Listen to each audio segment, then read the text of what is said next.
别人开学做保时捷装叉，你开学却低调的御剑飞行，只因你是蓝星唯一的元婴期强者。高3毕业时，你来到荒山探险，意外从古代传送阵进入修仙界。由于资质平平，你用了整整2000年才从炼气期修到元婴境，成为了独挡一派的宗门老祖。此时古代传送阵再次开启，你正打算回蓝星看看时，却被一群神秘人偷袭。当你再次睁开眼，发现自己以元神重创丹田破碎，着装也变成了高中时期。原来修仙界过了2000年，在蓝星时间才过去1个暑假。此时你背包里的诺基亚响了起来，你刚接通就听见一个女人的叫骂声：“小兔崽子！1个月不接电话死哪儿去了？可急死老娘了！”听见你老妈熟悉的声音，你不由得鼻子一酸。在修仙界2000年，父母早已成为了遥远的记忆。你微笑着缓缓开口：“老妈，能再听见你的声音太好了。你这孩子说什么呢？小凡，马上大学开学了，记得赶紧去青州找你乔姨。老妈还有点事，就先不说了。”挂了电话后，你苦笑了一声，让你一个元婴期老怪去上大学，这不纯纯的搞笑吗？想到这，你念头一动，身体飞至半空中，可由于丹田破碎，无法吸收天地灵气，很快就落回了地面。看来自己只能步行出山了。青州火车站附近的一间咖啡馆，2个妙龄女孩已在此等候多时。许淑妍撅着小嘴抱怨道：“真想不通，公司那么多人，为什么妈咪非让我来接这个叶凡？淑妍，你说会不会乔阿姨想撮合你俩呀？”小唐，你胡说八道什么呢？一个小县城考上来的土包子，我妈怎么能看得上他呢？这时，一道温和的男声从他俩的背后传来：“你是乔姨的女儿许淑妍吗？”两女顿时被吓了一跳。“你就是那个叶凡？”许淑妍打量了一番你，一身泥土脏兮兮的，还背着一个破旧登山包，她的嫌弃之色油然而起。说好的帅哥呢？难道真的要本公主和这个乡巴佬去吃饭？许淑妍灵机一动，指着闺蜜小唐笑了笑：“不错，她就是许淑妍。”说完还在她耳边耳语道：“江湖救急，回头送你3支纪梵希口红。”你在一旁听得清清楚楚，不过却没怎么在意。你揉了揉肚皮，倒不是饿了，而是感觉到了体内灵力的流失。你不禁感叹：想不到你堂堂元婴期修士，有朝一日要靠吃凡食维持修为。跟着二女出了咖啡馆，许淑妍拿出一把车钥匙按下，不远处的保时捷帕拉梅拉随即发出声响。她好似炫耀一般开口：“怎么样，这车不错吧？”你漫不经心的点了点头：“还不错，就是速度太慢了。”一听这话，许淑妍顿时不开心了：“请问叶同学开什么座驾呀？”你随口回道：“我没车，一般腾云驾雾，偶尔也御剑飞行。”听见你的话，姜糖瞬间笑喷了。我说同学，你修仙小说看多了吧？许淑妍翻了个白眼：“你要是嫌我的车慢，那就自己打车，咱俩比比谁更快。”你一脸无所谓：“可以。”许淑妍没想到你敢应战，有些惊讶：“你确定？我们去城西银泰城吃饭，离这里大概6-7公里，谁输了谁可要请客的哦。你想比就比吧。”听到你答应，许淑妍笑靥如花，一脚油门就开出了车站。二女走后不久，你当即也化作一抹残影消失，速度之快，连监控都拍不到。元婴期修士在城市间穿梭，根本不需要调用灵力，靠脚力即可。2分钟不到，你的身影出现在城西银泰城，其中1分半都是在问路。5分钟后，银泰城1号门跑过来2个女孩子，正是许淑妍和姜糖。以为自己赢定的二女开心的笑着击掌，殊不知此时的你已经在5楼的餐厅开始点餐了。这个不要，其他的每样来10份。算了，还是2份吧。又过了10多分钟，二女才来到餐厅，看见你的身影，俩人顿时目瞪口呆。叶凡，你什么时候到的？到老半天了，看你们太慢，我就自己上来点餐了。许大小姐，我点了不少东西，你不会反悔吧？许淑妍微微一愣，然后冷笑起来：“胡说八道，你怎么可能这么快？一定是作弊了。不错，我们导航的路线是最近的，你肯定是打电话先通知餐厅做菜，然后趁我们等你的时候偷偷跑上来的。”你无奈的摇了摇头，只好把服务员找来作证。2位美女，这位帅哥确实15分钟前就到了。姜糖还是不信，15分钟前他还在火车北站附近溜达，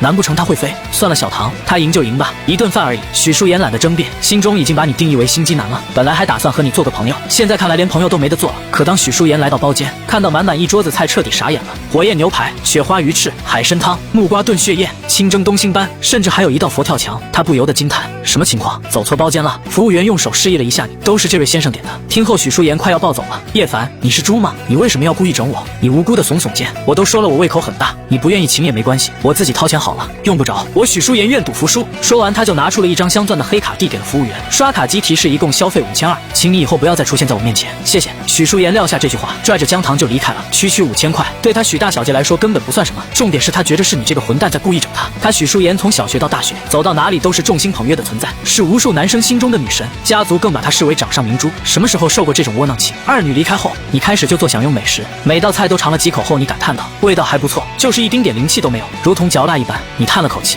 哎，难道以后都要吃这种东西了吗？许淑妍一路上都在骂着你，而姜糖饿得肚子直叫。他试探性地问道：淑妍，要不然我们还是回去吃点吧，反正都是你掏的钱。许淑妍忽然怔住：你说的对，我付的钱，我凭什么不吃？他刚扭头往回走，不料迎面走上来一个男生，男生目露惊喜，笑意盈盈：淑妍，好巧啊，你也在商场，咱们还真有缘分呢。许淑妍看着眼前的男生，眼底闪过一丝不易察觉的厌恶。这个男生是他的高3同学，家里有权有势，是个不折不扣的校霸，也是自己的追求者之一。陈志豪，你怎么在这儿？陈志豪藏起眼底的炽热，尽量摆出绅士般的笑容。当然是来玩了。舒言，午饭还没吃吧？我知道正好有一家新开的法餐，米其林2星，我订了位子，二位赏个脸吧。许舒言看出他神情的异样，拽着姜糖就想赶紧走，不过姜糖却有了鬼点子。舒言，不如让陈志豪跟我们一起去，以他的性格，肯定要和叶凡狗咬狗，到时候咱们就坐在一边看笑话，这样岂不是很好玩？许舒言眸光微亮，对啊，我怎么没想到呢？小唐，你可真是个小机灵鬼。许舒言扭头给了陈志豪一个僵硬的笑容，志豪，不如我请你吃饭吧。陈志豪以为自己幻听了，他压下心底的激动问道，好啊，舒言，咱们去哪吃？另一边，你正在餐厅里大快朵颐。片刻后，陈志豪跟着二女进入了包厢，姜糖看见你后顿时惊讶道，天哪，叶凡，你属猪的吗？这么能吃？许舒言也瞪大美目，因为他们才离开一会儿，桌上30多道菜已经没了一半。你停下用餐，开口道，你们不是走了吗？怎么又回来了？笑话，我买的单，我回来吃点有错吗？要你管。这时陈志豪一脸懵逼的指着你，舒言，这小子是谁？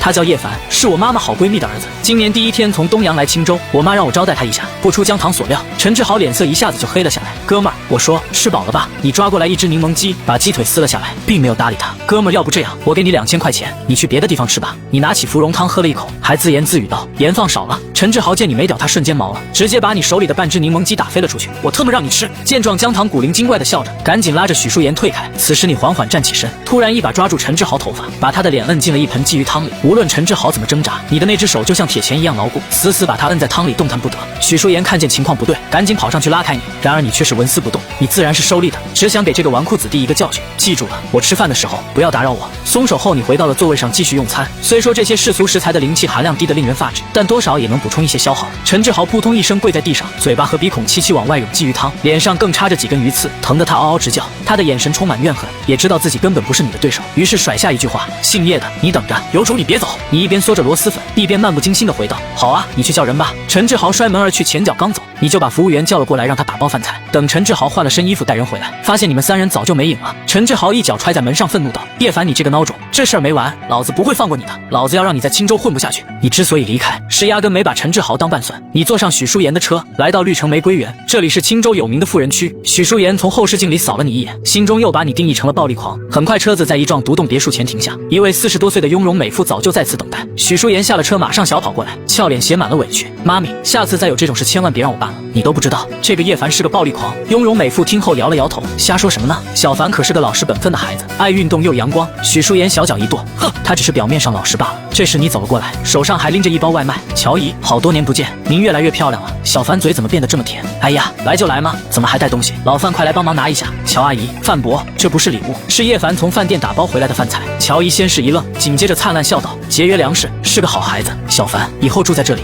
你可要和舒言好好相处，当她是亲妹妹就行。闻言，许舒言突然尖叫起来，妈咪，你刚才说什么？当许舒言走进客厅，看见几大包行李后，他彻底崩溃了。妈咪，你不是认真的吧？让我和这个暴力狂住在一起，我晚上怎么睡得着？许舒言连忙看向姜糖，小唐，你快劝一劝妈咪，不然咱们俩以后都有危险。姜许两家是世交，姜糖从初中开始就和许舒言住在一起了，2个人比姐妹还亲。乔阿姨，我和舒言都是女孩子，突然住进来一个男孩子，这不太方便吧？乔姨微微一笑，阿姨信得过小凡的人品。此时你正望着院子里的风景，双目流转，似乎在寻找什么，对他们那边的事情一点都不关心。许舒言来到你身边质问道，你倒是说句话呀，别跟个哑巴一样，你也不想过来住对吧？而你却摆了摆手，淡然道，这里很好，我想住下来。乔姨看着你的背影，脸上露笑，她对着许家管家范毅问道，老范，你觉着呢？夫人，如您所说，这孩子确实不错，成熟稳重。听后，许舒言抱着靠枕哭了起来。范伯，怎么连你也帮这个暴力狂说话？乔姨把你叫到院子里，嘱咐道，小凡，舒言这孩子从小被我宠坏了，你是哥哥，让着他点。这妮子本性不坏，处久了你就知道了。你点了点头，随即从兜里掏出一个刚从行李箱里取出的信封，里面厚厚一沓全是钞票。你一本正经地说，这是房租，也不知道够不够。乔姨你点点。见状，乔姨立马就不高兴了，开什么玩笑？住乔姨家还给钱，不知道的还以为我和你妈绝交了呢。快拿回去，不然乔姨可不高兴了。你直接揣了回去，反正也就是客套一下。乔姨重新露笑，小凡啊，你要是真有心，就帮阿姨在学校多护着舒言一点。你也知道，舒言长得漂亮，招男孩子喜欢。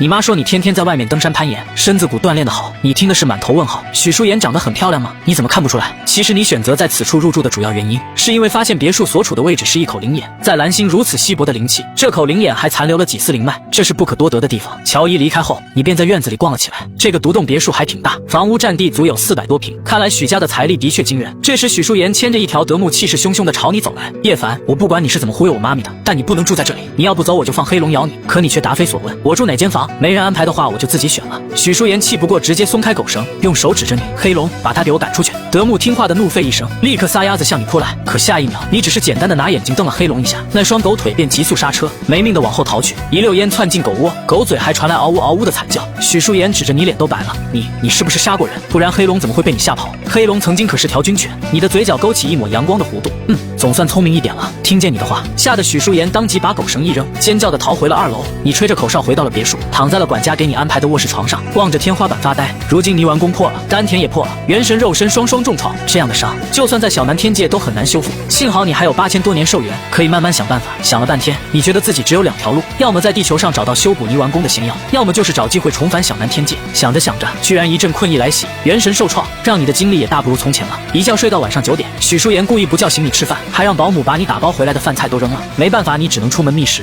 2楼阳台上，江棠看着你出去的背影说道：“淑妍，这家伙出门了。”许淑妍本来想逼出你暴力的一面，好设计让你离开他们家，谁料你却不上套，这气得他香腮鼓出2个小包子。那我们晚上把门锁了，让他在外面睡大街。你一路溜达到大学城附近，这里有很多美食街，你随意挑了一家李梅烧烤店走了进去，随便点了一些烧烤，之后就开始一边看网络小说一边撸起了串。烧烤店老板娘是个40多岁的妇人，正一边摘韭菜一边对女儿笑道：“婉婉，你看这孩子看起来瘦瘦高高，看样子和你差不多大，想不到这么能吃。”一口气点了600多块钱的东西。在旁边帮忙摘菜的女儿苏婉婉生得水灵漂亮，穿着一身高中就校服。她疑惑问道：“妈，你就不怕这又是一个吃霸王餐的混蛋？”“哎呀，怎么会？一个月就遇到那么几个，大部分客人都是老老实实付钱的，一个月几个还少啊？我们好几天都白干了。”老板娘摇了摇头，叹了口气：“算了，婉婉，这也是没有办法的事。肖哥那群地头蛇，咱们娘俩可惹不起啊。”你把他俩的话都听在耳里，却面无表情，继续看着小说。没过一会儿，一伙头发染得5颜6色的人来到烧烤店，店内顿时变得很吵闹。苏婉婉看见这伙人，顿时脸色一变，她害怕地扯了扯老板娘的围裙：“妈，他们来了！”老板娘见状，赶紧摆手让女儿离开，快躲到后处去。这时，一个系着骷髅头巾、流里流气的混混从你身边经过，抬脚踹开几张椅子。他名叫马坤，外号坤哥，是这一片收保护费的混不吝。老板娘满脸笑容，赶紧把菜单奉上来：“各位大哥，看看想吃点什么？还跟以前一样，赶紧麻溜的上菜。”你皱起眉头，觉着有些吵，干脆用真气封住听觉，继续看小说。马坤大手一挥，在老板娘身上拍了一下：“梅姐，你说你也还算风韵犹存，跟着苏海超那个窝囊废有什么好？还不如跟我马坤呢，至少在水月街这块没人敢欺负你，是不是啊，兄弟们？”桌边的5个混混发出哄堂大笑：“坤哥，你开什么玩笑？我人老珠黄，哪能入您法眼啊？您等着，我马上去后厨准备，今天额外赠送几位大哥1条烤鱼。”马坤摆了摆手，把双脚翘在桌子上，和他的兄弟喝酒聊天。聊天的内容那叫不堪入目。店内本来还有好几个客人，眼下都被他们吓跑了。见走掉的客人没付钱，躲在收银台后面的苏婉婉憋不住了，用校服袖子捂着脸一路小跑出去。一个小黄毛指着跑出去的苏婉婉大笑：“坤哥，你看哪来的这么正点的学生妹？”闻言，马坤扭头一瞥，眼睛顿时就亮了。另一个小弟说道：“我以前好像见过，是李梅她女儿，平时都在南城上高中，几个月回来一趟。没想到这老娘们藏了个这么水灵的女儿，还送到南城去读书，防贼一样防我们，看老子一会儿怎么把她拿下。”苏婉婉拿着几张100元大钞往回走，却突然被一只手夺了过去。她顿时大叫起来：“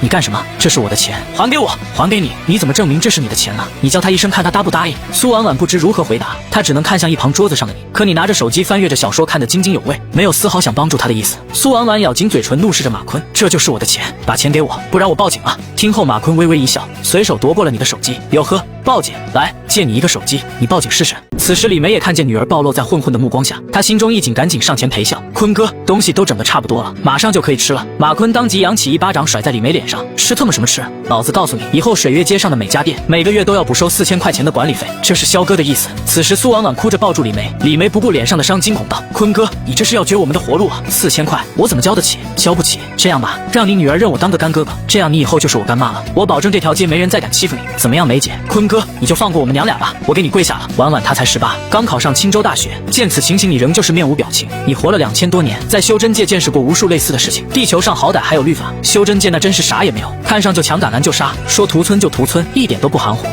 救得过来吗？你起身拍了拍屁股准备走人。老板娘，算账，一共多少钱？李梅不知所措地看着你。苏婉婉也觉得你这人很奇怪，但还是说了一共530块。你一把从马坤手里夺过手机，准备扫码付款，可这一举动却把马坤惹毛了，他抡起巴掌就朝你的脸扇了过来，嘴里还巴巴的：“老子让你扫了吗？你就扫！”你当即抓住他的手腕，轻轻一捏，只听见咔嚓一声脆响，马坤手腕骨瞬间就断了，疼得他嗷嗷惨叫，倒地打滚。见状，5个小混混顿时面目狰狞，一个个抡拳朝你打来。你皱起眉头，有些不耐烦，一耳光抽了过去。这一耳光快如闪电，轮流抽中5个小混混的脸，啪啪5连响，当即喷他 Q。等苏婉婉和李梅缓过神，你已经离开了。刚才只是顺手的事儿，你只想回家接着看小说。不料走到十字路口的时候，苏婉婉气喘吁吁地追了上来，她手撑膝盖，香汗淋漓地站在你面前。你是运动员吗？走路好快啊！你蓦然开口，如果你想为刚才的事情道谢的话，不必了。苏婉婉愣住，一时不知道说什么好。再见。说完，你转头就走。曾几何时，你也是一个古道热肠的好青年，路见不平拔刀相助，但任何事干久了都会厌烦。有些被你救了的人从此依赖上你，更有甚者把你的帮助当成理所当然。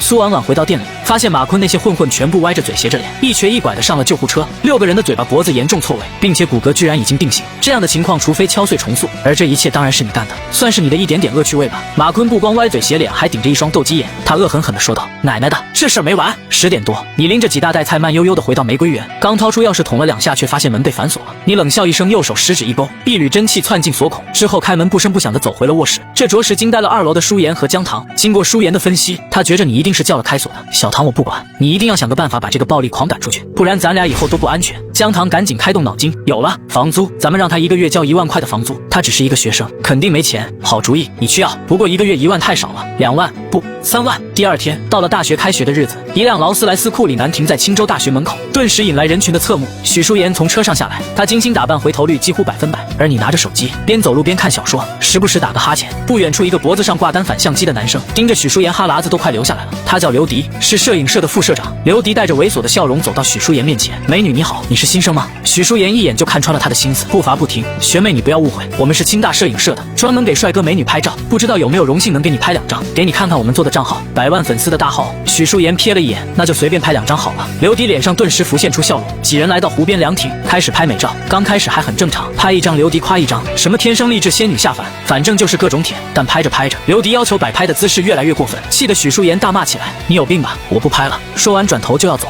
可刘迪却拦住了他的去路。好好好，不想拍也成，那把钱交了吧。交钱？交什么钱？拜托学妹，我们这么多人陪你耗了半天，不用花钱吗？也不贵，1张500块，大概也就拍了100多张吧，请转账付费。1张500，你们还不如去抢，明明是你们主动求我拍的。姜糖着实也被恶心到了。淑妍，我们走，别理他们，走什么走？要不按我说的姿势拍完，要不然就赶紧掏钱。许淑妍小脚一跺，刚准备骂人，突然刘迪的双脚悬空，被人从后面拎了起来，砰的一声被扔了出去，撞在凉亭左侧的柱子上，摔得他眼冒金星。刘迪龇牙咧嘴的从地上爬起来，看见了一个陌生的面孔，不错，正是路过的你，你们还愣什么呢？给我上，削他！可这些摄影社成员整日拍照泡妞，缺乏锻炼，见识过你单手提人的本领，他们哪还敢上？你走到刘迪面前，抬脚又试一下，就你要削我，直接给刘迪踹出2行鼻血，捂着鼻子躺在地上嚎叫。其他摄影社成员齐齐后退一步，脸都吓白了。若是在小南天界，你脑袋已经搬家了。你丢下一句莫名其妙的话，转身离去。就这样，刘迪在几个小弟的搀扶下去了校医室，而许淑妍远远地跟着你。他低声猜测，他肯定不是普通学生，估计是混地下的。小唐，你信不信？姜糖双手交叉，一脸崇拜。不知道，但他刚才好帅啊！帅？他才不帅呢，一点都不帅。许淑妍打死都不可能承认你这个土鳖帅。几十分钟后，刘迪身上青一筷子一块涂满碘伏，从校医室走出来，他当即拨通了他散打社好兄弟的电话。喂，鹏哥，你兄弟我被人打了，你一定要替我报仇啊！旁边的摄影社成员闻言脸色一变，只因他口中的鹏哥是散打社骨干赵立鹏，这人可是清大校园的一个狠角色。听说他从小练武，曾经拿下过市级散打冠军，普通人10个一起上也打不过，而且他舅舅还是校领导，只要不捅出天大的篓子，都能给他保下来。众人不禁感叹，看来那小子是惨喽。你把许淑妍和姜糖送到艺术系的教室，表情透着不耐烦。你们2个低调点，别惹麻烦，我可不是你们的保镖。姜糖敬了个歪歪扭扭的礼。好嘞，大力哥。听后你头上顿时冒出3节黑线，大力哥是什么鬼？嘿嘿，你力气那么大，我以后就叫你大力哥了。你没有理会，临走前又道，记住别惹麻烦，我最讨厌麻烦了。许淑妍听见这话，柳臂一抱，本小姐想做什么就做什么，凭什么听你的？要不是乔姨，我才懒得管你。你一路溜达，来到了医学系教室报道，之后随便挑了个位置坐下，掏出手机接着看小说。哥们儿，看什么呢？看得这么入迷。入眼的是一个戴眼镜的小胖，你头都没抬。看小说？什么小说？难道比校花还好看？认识一下呗，我叫方涛，叫我方小胖就好。你抬起头瞅了一眼，林凡，你投票了吗？林凡，什么票？没兴趣。你肯定有兴趣。校园论坛评选校花，难道你不想看看校花都长什么样？其中一个还是在咱们班哦。真没兴趣。你觉得还是小说比较有趣？活了2000多年的你，也不是没教过道理。无论多美的女人，看久了也就那样。方小胖鄙视道：“你就装吧。”说完又和邻桌一个大高个聊了起来。大高个叫张大春，出身农村，人看起来憨憨的，一听能看校花，张大春立马掏出手机登上校园论坛。这就是他们说的那个许淑妍。哇，果然很漂亮，比明星还好看。明星？人家才不屑当明星呢。许氏集团你知道吗？徐景山就是许淑妍的爸爸。闻言张大春吓了一跳，徐景山就是经常上电视的那个大企业家。许氏集团市值几千亿，明星才赚几个钱。此时你悠然插了一句，你错了，许淑妍最大的梦想就是当明星，这个女人没你们想的那么金贵，俗气的很。方小胖和张大春同时愣住，片刻后一起大笑起来，哈哈哈，说的你好像和他很熟一样。就在这时，教室里突然闯进来一拨人，气势汹汹的，为首的是一个壮硕青年，浑身的腱子肉，双手叉腰，一看就不好惹。一个鼻孔塞棉球，顶着俩熊猫眼的青年，目光在教室内环视一圈后，猛然锁定了你。鹏哥，就是他把我打成这样的。教室内哗然一片，打学长，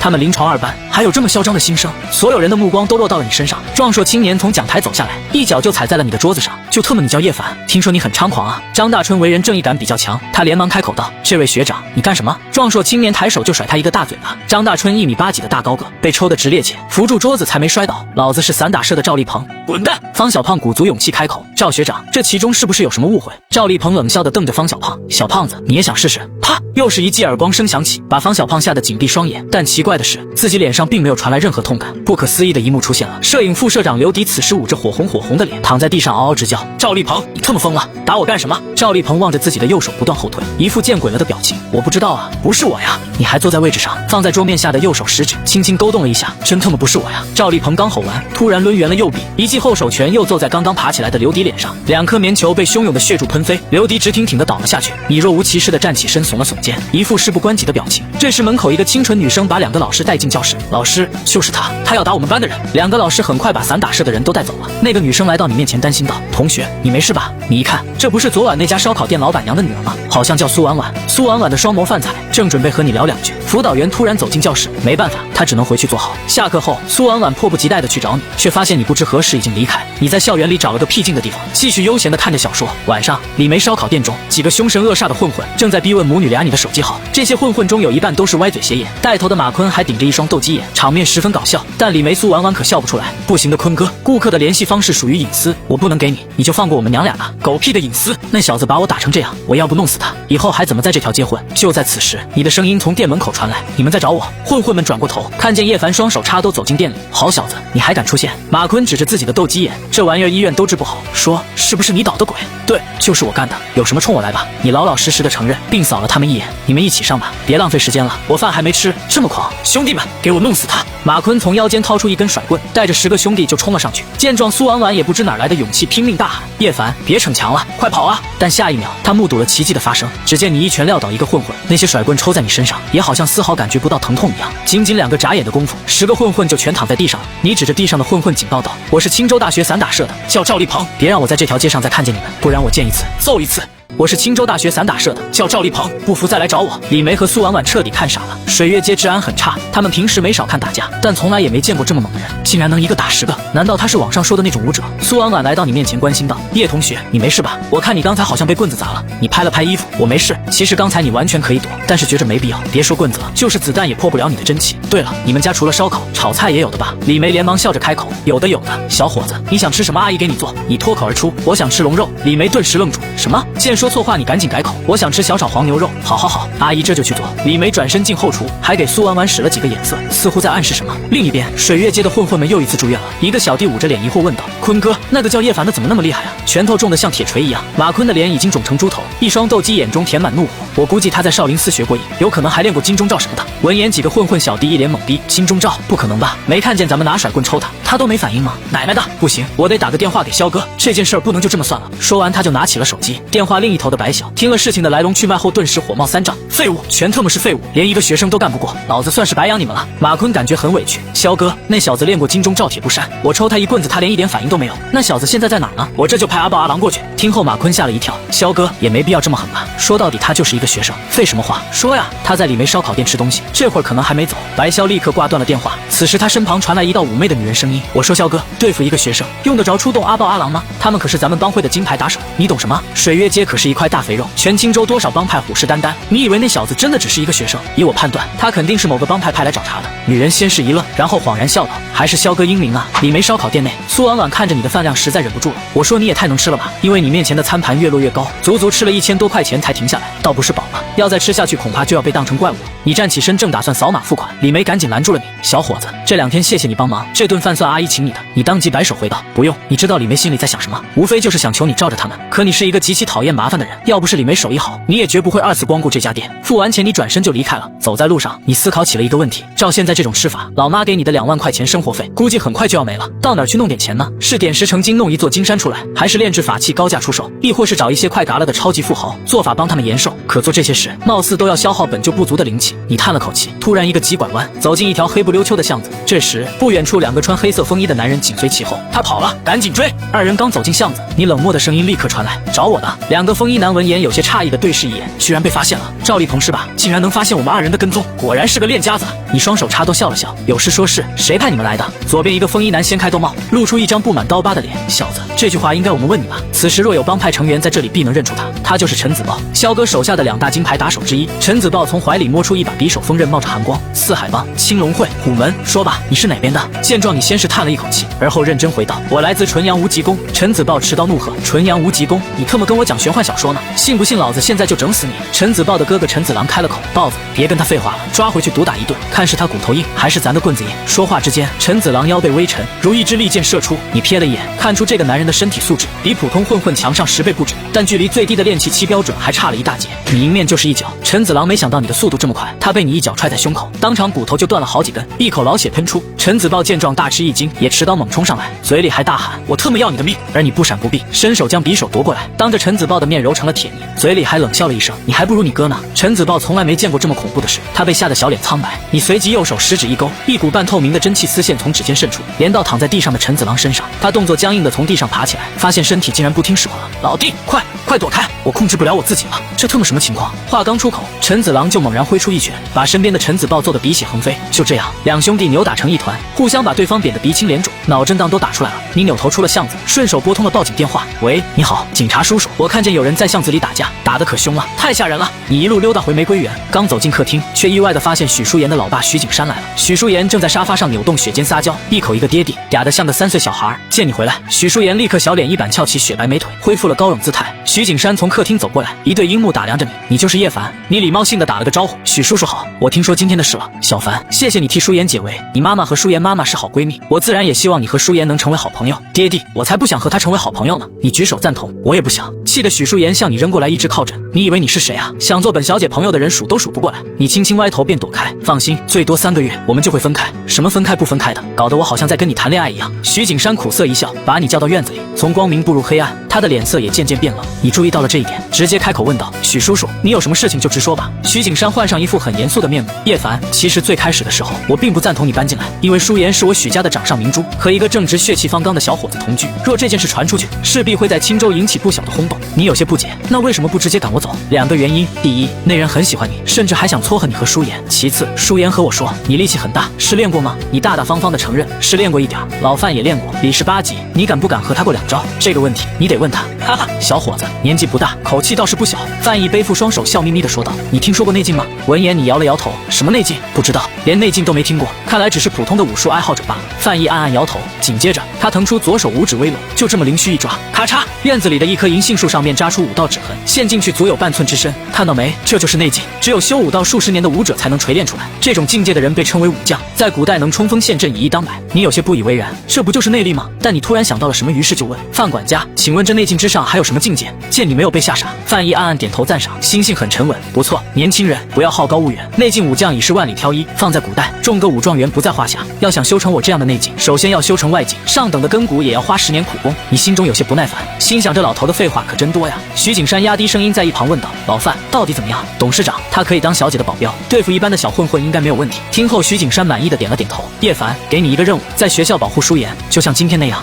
你能做到吗？你不禁为之一笑，我明白了，这就是你留下我的第2个原因吧？让一个元婴期大修士去保护一个女学生，很好，很有创意。没错，这样一来，我不用和那人吵架，你也能留下来，可谓两全其美。除此之外，我再给你开一个月1万块的薪水。像你这个年纪的男生，应该都很缺钱吧？我只是一个普通学生，许叔叔还是另请高明吧。你撂下这句话就走了，让你保护许淑妍，光是和他住在一起都快窒息了。徐景山脸上肌肉微微抽搐，心想这小子还真把自己当颗葱了。一旁的范毅也摇了摇头，许氏集团可是青州前10的大企业，许家也是江南有名的豪门氏族，跨越阶层的大好机会摆在面前，这小子居然错过了，真是可惜。清大附一医院，白潇看着躺在病床上正在输氧的陈子郎和陈子豹，脸色变得阴沉。这俩兄弟已经失去意识了，不知道什么时候才能醒。一个染着酒红色头发的女人走到他身边开了口：“萧哥，查清楚了，这个赵立鹏确实是青州大学散打社的，还是骨干成员。他父母都是普通人，没什么背景，就一个当教导主任的舅舅。说话之人名叫王银花，白潇的情妇兼秘书。一个练散打的大学生有这么厉害，真是见了鬼了。”白潇咬牙切齿握紧了拳头，不管了，银花，给我摇人，1个不行就10个，50个不行就100个，我就不信姓赵的这小子还特么的是个超超人了。王银花暗暗皱眉，似乎对这个决定有意见，不过他还是点了点头。次日，开学第一周，新生训练大会结束后便进入军训阶段。随着年轻教官的命令，临床2班50个学生全都一屁股坐在地上，他们都在吐槽站军姿好累，抱怨声一片。年轻教官见状摇了摇头，你们现在的大学生啊，太养尊处优了，连40分钟军姿都站不了，真是没用。面对这样的鄙视，班里有几个男生明显不服，一个短发男生举手站了起来，教官也不能一概而论吧，站军姿对我来说算不了什么，我每天都健身唱跳打篮球，身体素质应该和你不相上下。年轻教官笑了，是吗？你叫什么？短发青年昂首，黎炫明。班里不少女生此时都朝这个黎炫明投去惊讶的眼神，你也在一旁看起了戏。年轻教官觉得有必要给这群大学生上一课，既然你不服，敢不敢比一场？好啊，你就说比什么吧，那就比俯卧撑吧。黎炫明拍了拍胸口厚实的肌肉，没问题。两人很快就绪，手撑地并排站。这场比赛的规则很简单，谁先坚持不下去谁就输。附近班级的人听说有学生和教官比赛，都兴致勃勃地围观过来。刚开始的时候，黎炫明还能跟得上教官的速度，动作也算标准，但80个后就开始变形了。这时黎炫明抬头看了眼一旁，这一眼差点没把他吓死，因为那位年轻教官居然是在做单臂俯卧撑。见此情形，黎炫明脸颊一红，直接趴在了地上。他输的可算是心服口服。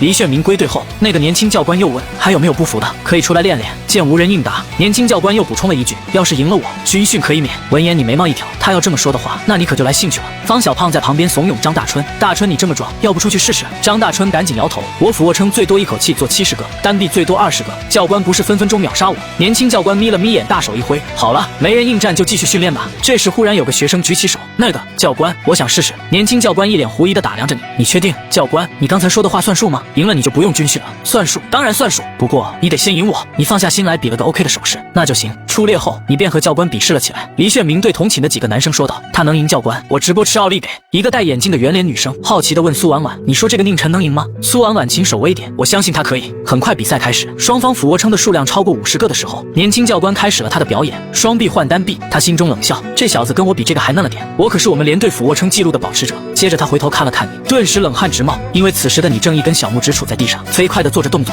周围所有人都发出了阵阵尖叫。天哪，单指，我是不是看错了？难道这就是传说中的一指禅俯卧撑，而且还是小拇指？太猛了吧！自视身体素质全班第一的黎炫明此时脸涨得通红，像被人狠狠抽了几巴掌。年轻教官一脸愕然地看着你，像在看一个怪物。你到底是什么人？你起身后一时之间也想不到什么好的说辞，于是便套用了黎炫明的话，我每天也都健身唱跳 rap 打篮球，身体素质慢慢就练成这样了。方小胖和张大春震惊地对视一眼，想不到宁晨这么猛，怪不得敢打学长。而医学系系花苏婉婉用一种崇拜的眼神望着你，黎炫明则是气得咬牙切齿，这小子是在故意打我脸吗？你对着教官问道，教官，没什么问题的话，那我先走了。年轻教官瞬间就紧张了，连忙说自己刚才只是开玩笑，不能真的不参加军训。闻言你顿时就不乐意了，什么意思？还带骗人的？最后这件事闹到总教官那里去了，考虑到声誉，总教官居然破格允许你不用参加军训。你心满意足的离开后，40多岁的总教官望着你的背影喃喃道，这小子不简单啊，在我面前一点都不露怯。总教官，这样是不是不太好？我担心其他学生知道了会有意见。有意见？有什么意见？他们谁要是能连做10个一指禅俯卧撑，就不用参加军训了。这话我说的。你在外面溜达了一圈，换了衣服，最后去学校超市买了一支冰淇淋，边走边吃。路过篮球场的时候，挑了个阴凉的位置坐下来，拿出手机看起了小说。表演专业一班的军训地点就在此处。许淑妍和江棠看见你的身影十分惊讶，可下一秒许淑妍就气不打一处来。她在烈日下暴晒，这个家伙却在吃冰淇淋休息。这个混蛋是想故意气我吗？一天的时光很快结束，你不知不觉在树下睡着了。因为没穿军装，所以教官们都以为你是大2的学生，便没有管。此时刘迪和赵丽鹏正好从你身边经过，二人并没有发现你。刘迪愤怒地开口，鹏哥，叶凡那小子有古怪，咱们下回多叫点人，一定要好好教训他一顿。赵丽鹏冷哼一声，上次是我练功出了岔子，下回再让我碰见，我非揍死他不可。俩人一起走出大门，同行的还有2个刚认识的漂亮学妹。一行人准备去酒吧嗨皮一下，但他们出学校大门还没走2条街，一大群持械的混混就从巷子里涌现，把他们包围了起来。刘迪吓得一哆嗦，赶紧躲到赵丽鹏身后。我去，鹏哥，什么情况？赵丽鹏也吓坏了，连咽几口唾沫。别慌别慌，帮派斗争这种事情很常见的，与我们无关，我们只要装作什么都没看见，偷偷溜走就行。赵丽鹏带着人猫着腰，在众目睽睽之下往巷口移动，那40、50个混混的视线也随着他们而移动。巷子里静悄悄的很瘆人。刘迪颤颤巍巍地问道，鹏哥，我觉得不太对劲啊，我怎么觉得他们都在看我们？你放屁！赵丽鹏回头刚骂了一句，就看见一个穿花衬衫提着开山刀的黄毛混混走上前来，二话不说照着他脸就是一脚。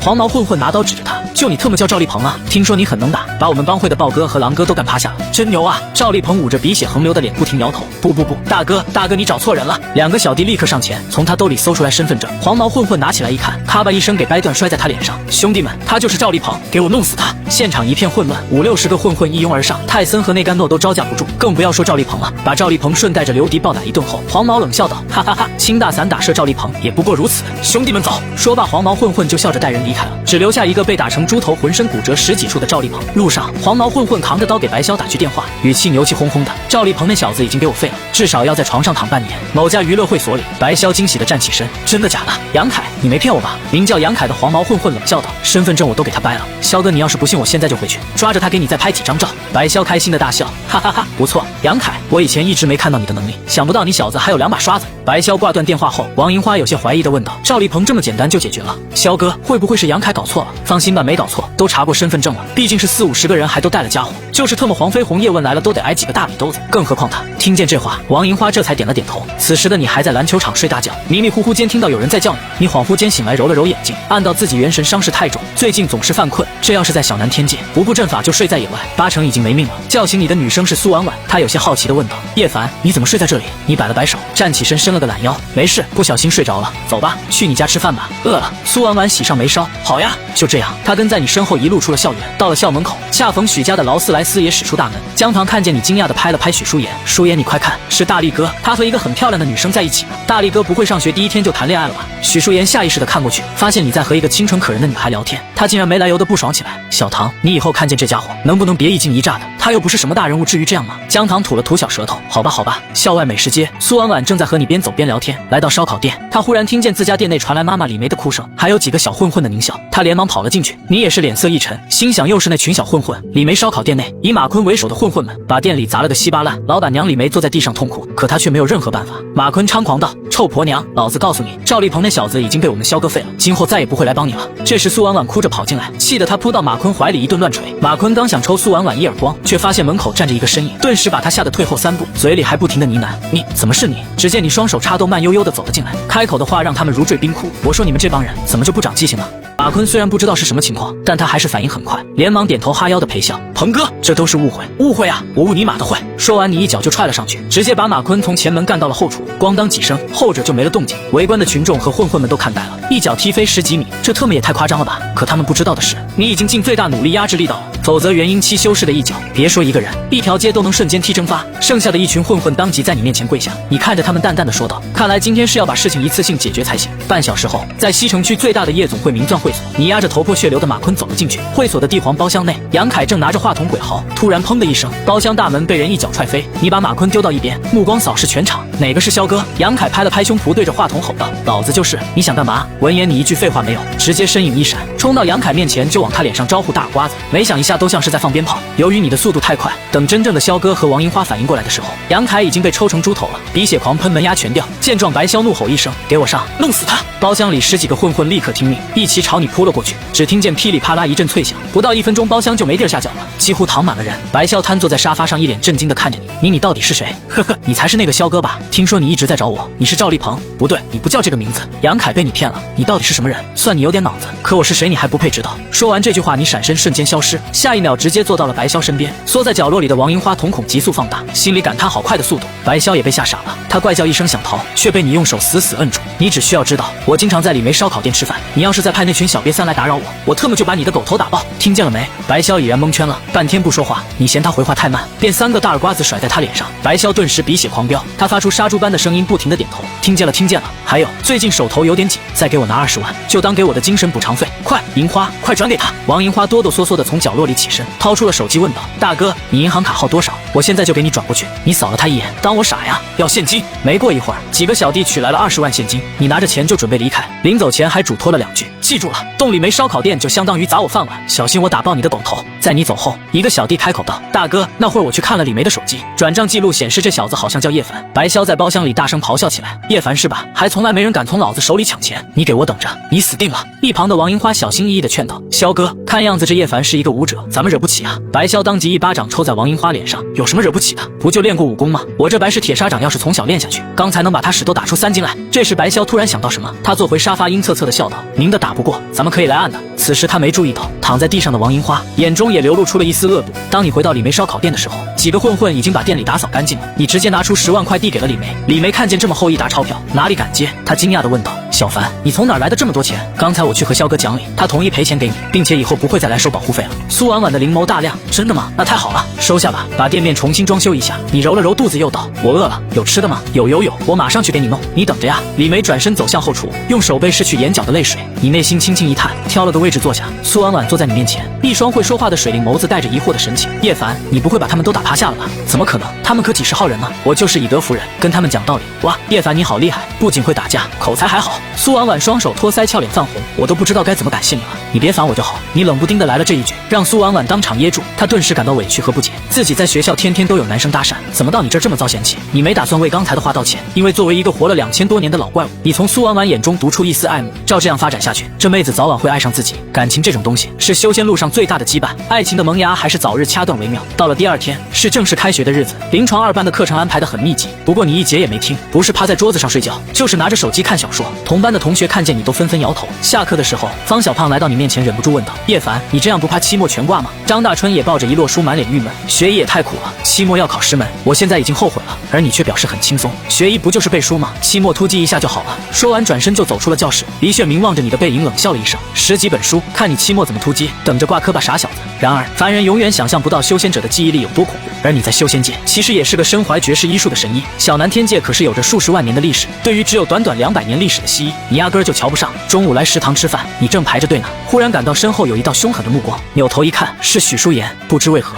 他见你就气不打一处来：“叶凡，是你这个混蛋！”而姜糖却笑意盈盈地和你打招呼：“嗨，大力哥！”你也冲姜糖微笑点头致意了一下。这时食堂排队的人群中，忽然传来一连串的女生尖叫。循声望去，一个身材高大、面容俊朗的男生手捧篮球，正朝队伍走来。女生们开始了热议，那就是大3的邢旭飞吧？果然和传说中的一样帅。邢旭飞径直走到许淑妍面前，微笑道：“学妹你好，你就是许淑妍吧？你很出名啊。”许淑妍身为许家千金大小姐，压根看不上眼前之人。不过她见叶凡在身边，忽然计上心头，于是抛给邢旭飞一个灿烂的笑容：“学长，我是许淑妍，你好呀。”“你好，你好，学妹你想吃什么？我请你吧。”“怎么好意思让学长破费呢？”邢旭飞挠了挠头：“没关系，没关系的。”看着聊得挺欢的两人，姜糖纳了闷：淑妍不是喜欢霸道总裁、超级大 boss 那一款吗？怎么对个体育生这么热情？难道他是想气大力哥？当他发现许淑妍时不时瞟叶凡一眼，姜糖瞬间就明白了什么，偷偷的笑了起来。许淑妍本以为你看见他和别的男生聊天会吃醋，结果你打完饭菜就走，连看都不多看他一眼，这又把他给气到了。许淑妍在心中大骂：“叶凡，我就不信你真的对我一点都不动心，除非你是个太监，你就装吧你。”这时邢旭飞笑眯眯地说：“学妹，你想吃什么我帮你打吧。”许淑妍感到一阵恶心，她的神情瞬间恢复高冷：“不用了学长，我自己有手。”就在此时，一伙人乌泱乌泱地走进了食堂，一个魁梧青年拎着个戴眼镜的男生威胁道：“快把那个叶凡找出来，老子有事找他。”“好的，霸天哥。”魁梧青年双手叉腰，有些不屑地诱道：“特么的，出去比个几天的赛，社里就发生这么大的事。”正在他们旁边的许淑妍心神暗惊，她立刻给你发来了消息：“叶凡，你是不是惹了什么不该惹的人了？他们来找你麻烦了，快从后门跑！”消息刚发送，临床2班的那个眼镜男突然就发现了你，霸天哥，他就是叶凡。听后，魁梧青年带着一批人立马朝你的方向走了过去，沿途的学生纷纷避散，没人敢惹他们，因为此人正是散打社的社长。江霸天走过来，一巴掌拍在你面前的桌子上：“你就是叶凡，跟我过来一趟，我有事情要问你。”你生平最讨厌别人打扰自己吃饭，不过你没有立即发作，而是抬起头，面无表情地问道：“有什么事就在这里说吧。我兄弟赵立鹏前几天被一群人打进医院，全身骨折20多处，缝了几10针，你知不知道是谁干的？”你有些纳闷地回道：“我怎么会知道？”听后江霸天直接把你的饭盘掀飞：“你放屁！我已经托人查过了，是你小子惹了校外的混混，故意报立鹏的名字。”你端起胳膊笑了笑：“那也是他找我麻烦在先。”这么说你是承认了？你的神色淡然：“那你想怎么样？”此时周围静悄悄的，数百名学生大眼瞪小眼。田径队的邢旭飞感叹：“这小子是摊上大事了，竟然敢做这样的事，废了！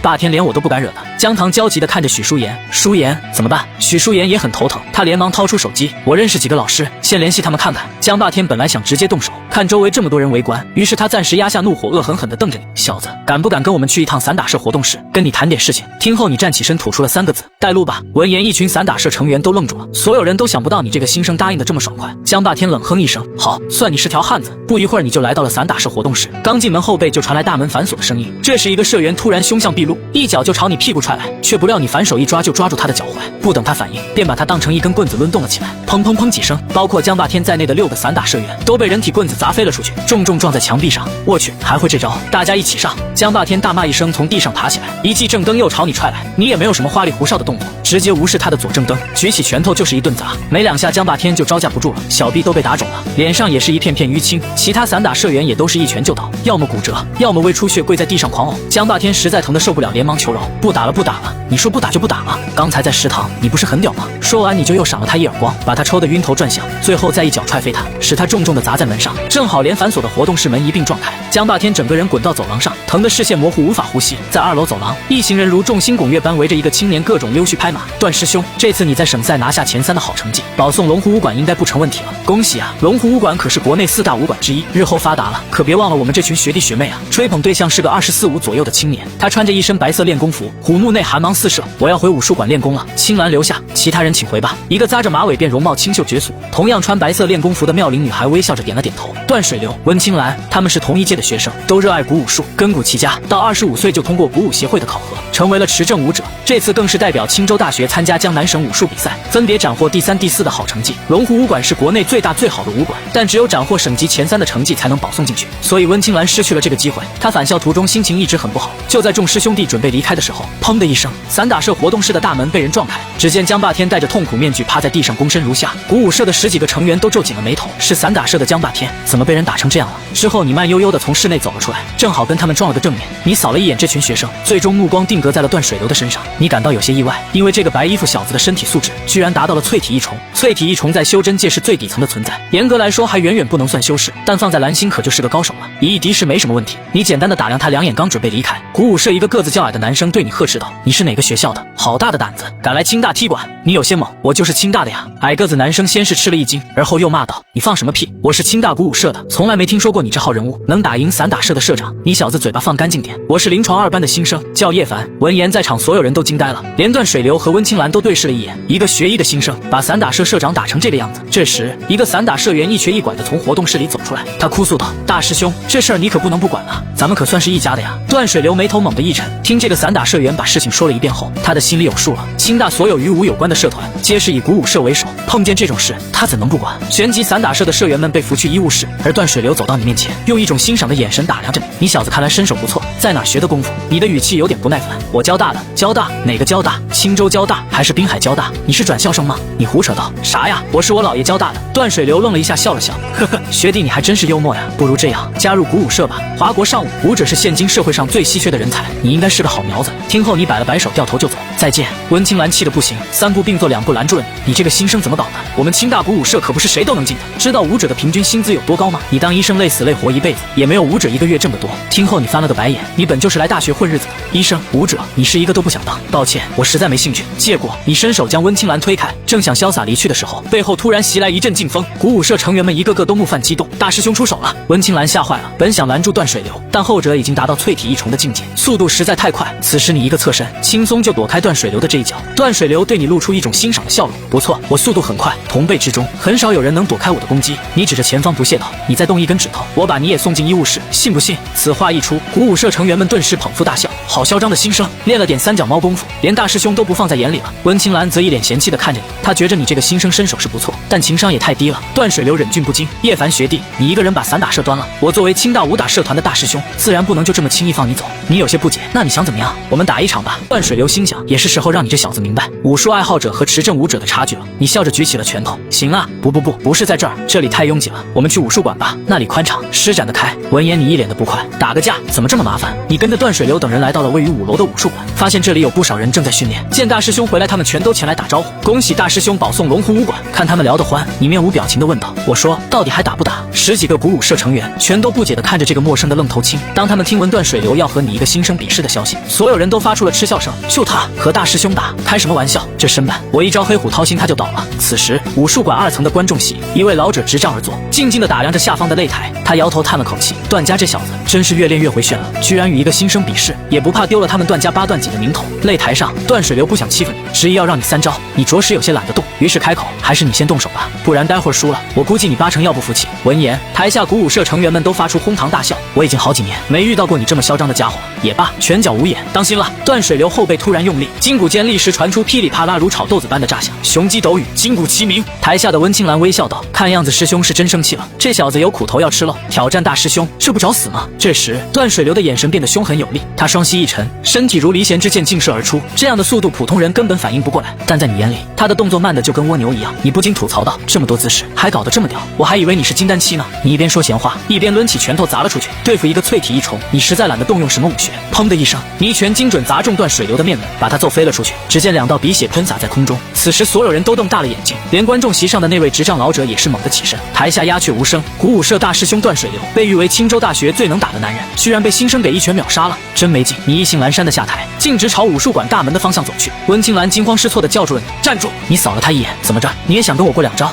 你究竟是什么人？你真的是我们学校的新生，临床2班的？不信自己去查。”说完，你刚要走，在转身的一瞬间，一道劲风再次袭来，正是段水流。他无法接受自己在大庭广众之下的失败，死撑着再度对你发动了攻击。你有些烦了，偷袭偷上瘾了是吧？你随即回身抓住段水流踢过来的脚掌，往反方向一拧，只听一声嘎嘣脆，武术馆内顿时回荡起了段水流凄厉的惨叫。我的脚！一群鼓舞社成员立刻跑上来，惊恐地看着段水流。叫救护车！还特么愣着干什么？快叫救护车呀！我的脚不能断！姓叶的，你给老子等着！这事儿没完，你死定了！你看都没看他一眼，直接双手插兜便走出了武术馆。你心中暗暗想着，这样一来，清大应该没人再敢惹我了吧？这时，那个叫温青兰的学姐再次叫住了你。你不耐烦地转过身，发现他旁边有一个穿着西装的老头，老头大概70多，持花梨木，手杖满头银丝，正用一种复杂的目光看着你。一些学生路过见他开口道：“老校长好。”你听见他们口中的称呼，很无语地瞪了温青兰一眼。打小报告这么快，真有你的呀！温青兰正想解释什么，执掌老者笑道：“想不到我青州大学这届新生里藏了一个外境大成的高手，不知小友师从何处啊？”你淡然回道：“我就是个普通学生。”执掌老者皱了皱眉：“普通学生能一招击败小段，小友可知？小段刚刚斩获江南省武道大赛青少年组第3名的好成绩，学校已经决定保送他进龙湖武馆了。我不知道武道大赛，也不知道什么龙湖武馆，我只知道他很菜。”温青兰听见叶凡这么羞辱他的师兄，气得想骂人，但一想到师兄刚才被一招击败，连偷袭都打不过，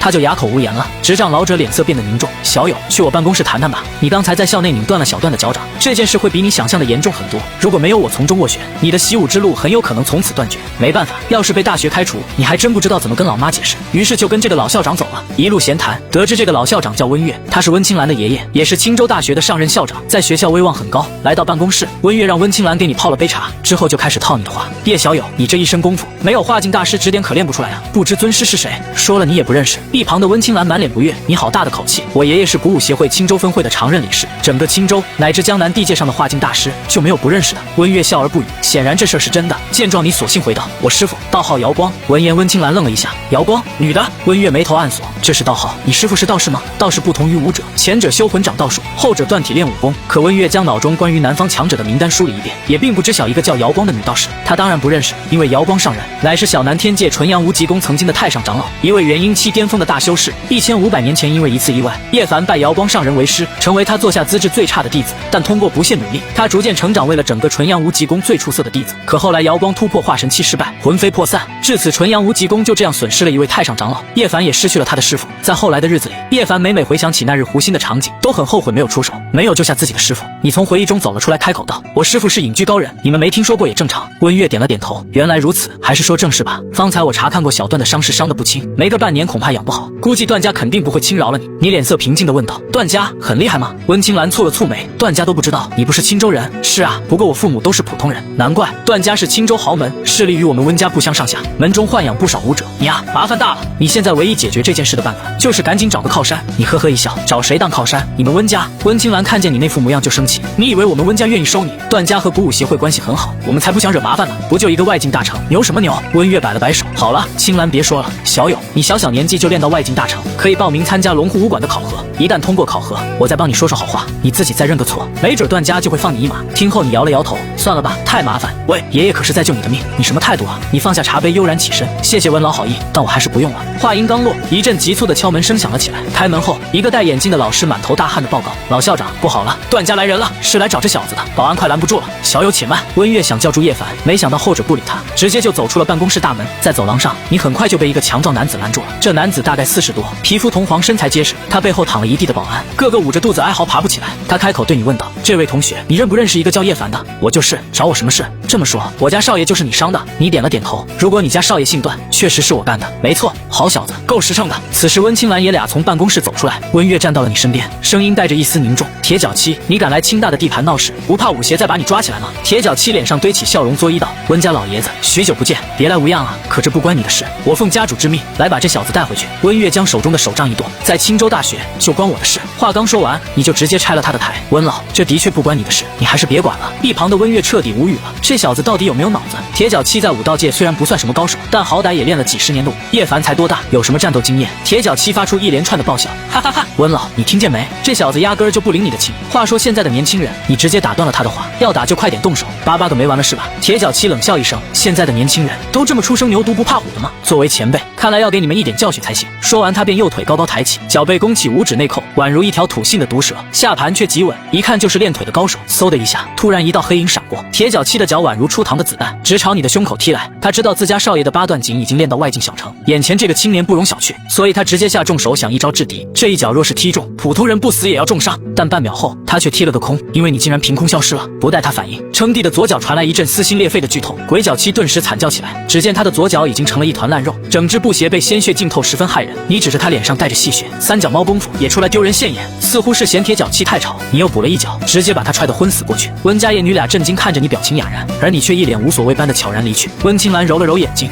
怎么会这样？爷爷，我不是在做梦吧？温月目光透着震撼，真是好快的速度啊！小小年纪竟然能到这个地步，也不知究竟是何方高人才能调教出这么厉害的徒弟。其实比起叶凡的实力，温月更震惊于他的心境。废掉一个外境大成的武者，就像踩死只蚂蚱，脸不红心不跳，这份心境从容，实属生平罕见啊！当今网络发达，佛岭铁脚七被一个大学生废掉的消息，很快就传遍了江南武道圈子，被人津津乐道。青州某座私人庄园，一个地中海发型的中年男子正在浏览手机上的消息，脸色渐渐凝重。他就是段家家主段荣，段水流的父亲。没一会儿，门外走进来一个管家前来禀告：家主，铁脚七伤的比少爷还重，左脚掌的筋骨全部被踩烂，神经坏死，下辈子都要拄拐杖走路了。闻言，段荣眉头紧锁，好狠的小子！查清楚了吗？这个叶凡到底是什么来头？他是东阳县人，在青州大学读临床医学，属下还查到他现在住在徐景山家里。段荣听后有些惊讶，他是许家的人？这个目前还不清楚，继续查。他跟谁学的武功，和许家有什么关系？通通给我查出来。还有，顺便把涂涛给我找过来。听到涂涛这个名字，管家明显一愣，因为此人是他们段家豢养的门客中实力最强的一个狠角色。家主，要不要把这件事交给武协处理？故意伤人可判10年，到时候放出来那小子也废了。段荣眼中寒光四射，先打断他的2条腿，再交给武协也不迟。把我段荣的儿子打成这样，可不是墩墩大狱就能解决的。另一边，你压根儿没把段家的事放在心上，一个小地方的豪门家族，连个筑基期都不一定有。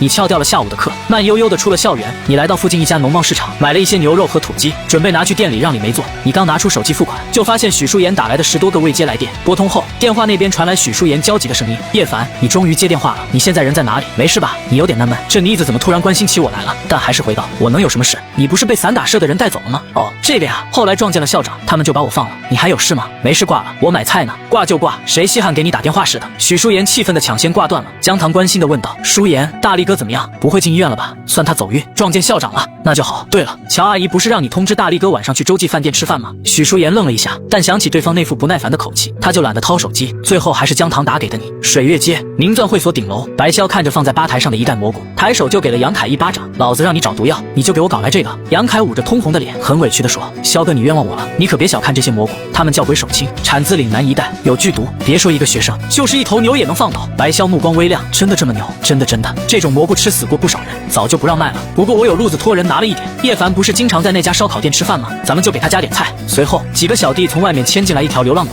杨凯戴上手套把鬼手青掰碎了混入狗粮，给流浪狗喂了下去。不一会儿，流浪狗就口吐白沫倒地身亡了。此时白潇冷笑起来：叶凡啊叶凡，下辈子投胎眼睛放亮点，不是什么人你都惹得起的。晚上7点，你打车到了洲际大酒店，服务员领着你来到6楼的豪华包间，许淑妍全家包括管家范毅也在，乔姨特地给你留了个位置，就在许淑妍的旁边。徐景山微笑的看向你：小凡，我听说你今天在学校干的事了。乔静好奇的问道：老公，什么事啊？这小子在开学第1天就把几个学长给揍了一顿，听说还是散打社团的，好几个都进医院了。你感觉自己多虑了？看来段水流和铁脚七的事已经被温老头压了下去。许淑妍和姜糖震惊的对视一眼：你不是说撞见校长，他们把你放了吗？你戏谑一笑：很显然，我骗骗了你。闻言，许淑妍顿时动了肝火，你这个混蛋！而姜糖则被你这种态度逗笑了。乔静却板起了脸批评道：小凡，你怎么能打架呢？你好不容易考上青州大学，万一被开除了，你妈妈得多伤心啊！乔姨，是他们先惹我的，那也不能打架。徐景山笑着摆了摆手，哈哈哈，没事，现在我们华国崇尚武术，习武成风，年轻人打架很正常。老婆，我是想啊，小凡这么好的身手，要是给淑妍当保镖，岂不是很好？你暗暗摇头，原来这事儿徐景山还没死心。乔静蹙眉说道：这不太好吧？大学生学习才是第一任务。静静，你也得为咱们女儿考虑一下呀。淑妍这么漂亮，从小到大骚扰她的男生还少吗？况且我给她开2万1个月的薪资，已经秒杀青州90%的白领了。等她毕业，还可以直接来许氏集团上班。主要小凡是知根知底的人，用起来也比较安心。老婆，你说呢？乔静听完，觉得徐景山的话还是有一点道理的，但他怕伤了你的自尊心，于是试探性的问道：小凡，你是怎么想的？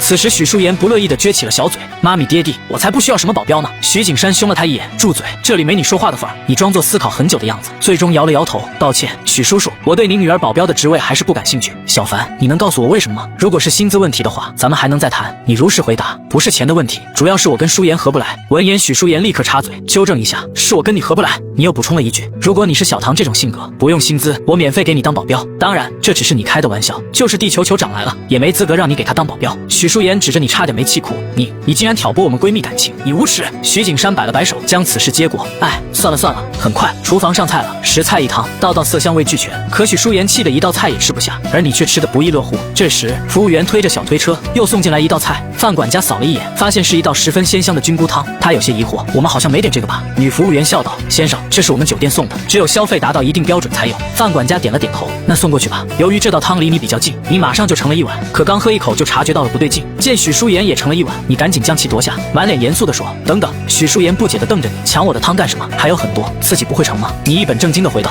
这汤里有毒。这是普通人一吃即死的毒菇鬼手青，仅仅1只就可以毒死1只大象。可你这个元婴期老怪却吃得津津有味。只不过你发现许淑妍也盛了一碗，于是立刻抢了过来，并且告知她这汤有毒。许淑妍以为你在捉弄她，差点气晕过去。瞧进头来不解的目光，小凡，到底怎么回事？你一脸笃定。乔姨，许叔叔，这碗汤真的有毒，相信我。乔静和徐景山对视一眼，都有点尴尬和难以置信。这时女服务员走上前来安慰道：先生，请您放心，这道菌菇汤的原材料是件手青，来自岭南，确实带有一定毒性，但经过我们主厨的专业处理，毒素已经完全驱除掉了，您可以放心品尝。真是没见过世面的乡巴佬，河豚还有毒呢，不是照样有人吃？许淑妍没好气的嘀咕，顺手再次盛了一碗，但没想到这一碗又被你给抢了过去。你到底要干什么？还给我！你理都不理许淑妍，而是径直把汤端给了女服务员。你说没毒，那好，你把这碗喝了。见状，女服务员露出很为难的表情。不好意思，先生，我们饭店有规定。我看不是有规定，而是你不敢吧？此时徐景山有些不高兴了。好了，小凡，洲际是5星级酒店，主厨不会犯这种低级错误的。你坐下好好吃饭，不要搞这些幺蛾子。姜糖也好奇地问起来：大力哥，你说这汤有毒，可你刚才不就喝了一碗吗？也没见你有事啊。听后你顿时语塞。作为在小南天界学了400年医术的人，自然一口就尝出了汤里的毒性。而你之所以没事，一是元婴期修饰肉身强悍，二是你曾经吃过一条墨灵蛇皇的蛇蛋，因此获得了百毒不侵之体。但如果你这样解释的话，肯定会被当成疯子的。见你哑口无言，许淑妍冷笑了一声：我看他是猴子请来的斗波一。你脑子转了转，随即将目光投向徐景山，扫视几下后说道：许叔叔，你近3天内应该流过鼻血吧？徐景山闻言一愣：你怎么知道的？前天早上他起床洗漱时确实流了鼻血，但这点小事他没跟别人说过。叶凡怎么会知道？难道他能掐会算？你的目光一凝，因为许叔叔你有点体虚，如果我没猜错的话，你最近应该在服用一剂补药吧，而且还是很名贵的那种。但是你补过头了，导致内火旺盛，除了流鼻血外，你还有牙龈肿痛、失眠多梦、口苦舌燥等症状。我说的可对？闻言，徐景山和乔静露出一脸惊容，因为你所说的症状全中了。乔姨不可思议地问：小凡，你到底是怎么知道这些的？你把目光又落回那道菌菇汤上。我学过中医，所以这道汤我可以100%断定有毒，而且是致死的剧毒。此时那个女服务员的眼神闪烁了2下，许淑妍堂口张大：爹地妈咪，他说的不会是真的吧？徐景山见你这么笃定，决定派范毅好好查个清楚，找个实验室化验一下这道汤里的成分。范毅立刻领命，取走了这道汤离开饭店。许淑妍雪碧抱胸靠在椅背上，还是有些纳闷儿。既然你说汤里有毒，那你怎么没事？你刚刚可是喝了3大口。你戏谑一笑，没想到许大小姐这么关注我，连我喝了几口汤都知道。许淑妍俏脸泛红，赌气般的扭过头：谁关注你？你别自作多情了。好吧，言归正传，我之所以不会中毒，是因为你正想着要找一个什么理由时，忽然那个女服务员的声音传来，并不是刚才那副唯唯诺诺的样子，而是带着一丝冷意。年轻人，你的医术挺厉害啊，居然能解掉鬼手青的毒性。你目光看向他，微笑道：你终于不装了，高手都走了，自然没必要再装。女服务员说着手一伸，从送餐车下面摸出一把装着消音器的手枪，她直接打开保险对准了徐景山。见此情形，徐景山却面不改色，他手撑桌子黑着脸说道：原来是调虎离山之计，呵呵，那当然，铁拳百胜范毅，内劲高手，正面硬刚还真刚不过，所以我们只能耍点阴谋诡计了。别动，你们把手机全放到桌子上来。4人当即听命照做，唯独你站在那那里不动。女服务员用枪指着你，小鬼，没听见我的话吗？把手机拿出来！这时徐景山突然暴起，猛然向服务员扑过去，嘴里还大喊：舒言，你们快跑！然而他并没有成功，因为此女竟是个外劲舞者，一脚就把他踹出4、5米远。女服务员冷笑一声，不知死活的东西。之后他持枪走到你面前，严肃道：手机拿出来，麻溜的。你微微一笑，蓦然开口：作为一个杀手，你也太不合格了吧？你说什么？死到临头了，还说什么胡话呢？你废话太多了，应该不是专业的杀手。女服务员持枪冷笑：要你管，只要能完成任务，娱乐一下又有什么关系呢？那抱歉，你怕是完成不了这次任务了。你说完这句话，张开大手径直抓向他的手枪，你找死！见你敢夺枪，女杀手眼中寒光一闪，毫不犹豫地扣动了扳机。许淑妍和姜糖都发出惊恐的尖叫，可下一秒，想象中血肉横飞的场景却并没有出现。只见你用手掌包裹住了枪头，整只手竟然完好无损，只有一缕缕硝烟从指缝间溢出。女杀手眼珠子差点瞪炸出来，怎么可能？连徐景山也蒙圈了，人手怎么可能堵得住子弹？女杀手没有犹豫，再度扣动扳机，一连3枪。这次她很确定子弹射出去了，但不知为何，你的手不仅一点事情也没有，脸上更是面无表情。女杀手想把枪抽回来，但眼前之人的力气极大，她根本办不到。我就不信了！待她再一次扣动扳机时，手枪却忽然砰的一声炸膛了，瞬间把她的手炸得血肉模糊，惨叫着倒在地上痛苦打滚。姜糖大脑都快宕机了，大力哥，这什么情况？你走过来，捂住姜糖的眼睛，开口道：别看。姜糖娇躯微颤，心中顿时有一股暖意。这时乔静才反应过来，赶紧跑过来查看你的伤势，但他却发现你白净的手掌上，别说流血了，就连破皮都没有。危机解除后，徐景山第一时间搬起椅子把女杀手砸晕，之后也是一脸震惊的看着你：小凡，你的手。许叔叔乔姨，幸好这家伙的枪卡壳了，我没事。听后乔静哇的一声直接抱住你哭了起来：傻孩子，你要是出了事，我可怎么向你妈妈交代啊？你苦笑道：当时情况紧急，我也顾不上太多。没过一会儿，范毅气喘吁吁的赶过来，脸上写满了歉意：对不起董事长，这是我的失职。徐景山坐回椅子上摆了摆手：不怪你，是我中了他们的调虎离山之计。对了，老范，那道菌菇汤怎么说？范毅先是瞅了你一眼，而后说道：确实是剧毒。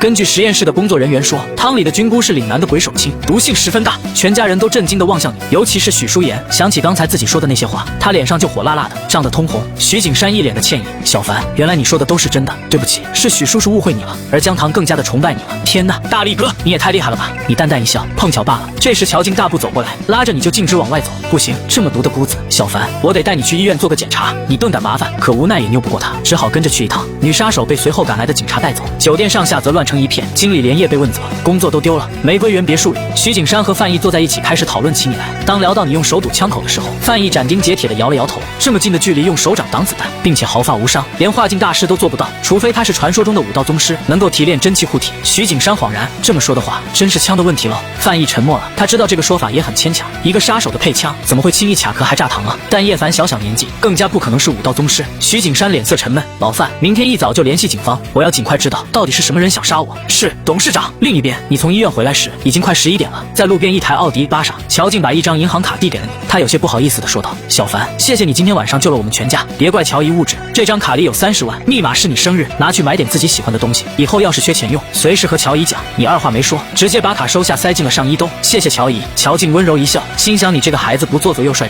真是很对他的胃口。随后乔静便驱车离开了。你没有直接回玫瑰园别墅，而是准备去一趟李梅烧烤店。今晚的闹剧让你饭都没吃饱。来到店里，李梅把你下午送过来的食材拿了出来，开始准备夜宵。不一会儿就做了几道菜出来，可在满桌的食物中，你却看见了一样很眼熟的食材——鬼手青。李梅穿着围裙站在一边，见你表情凝重，有些疑惑：怎么了，小凡？这些菜不合胃口吗？没，这道菜以前没见过呀。你拿起筷子，夹了片鬼手青放进嘴里嚼了起来。好家伙，还是没完全炒熟的鬼手青，毒性更猛。李梅听见你叫她梅姨，顿时喜笑颜开：这是我从一个熟人老板那里拿的新鲜菇子，岭南产的，100多块钱1斤，老贵了，是吗？梅姨，让你破费了。你继续吃着这道蘑菇炒肉片。说实话，这鬼手青虽然毒，但却是真正的鲜美。然而普通人是无法品尝到这种美味的，一片下肚就当场去世了。破什么费？这都是你的钱。李梅笑得很淳朴，她指的当然是前几天你给了她的那10万。你边吃边说：这菇子太好吃了，梅姨你在哪儿买的？明天喊我一起去，我给我朋友也带点。就是你上午买菜的地方，古运农贸市场。你点了点头，眼底却流露出一抹冰冷。此时店内零零散散还坐着10几个客人，角落里的2个混混脸上皆是露出了惊讶之色。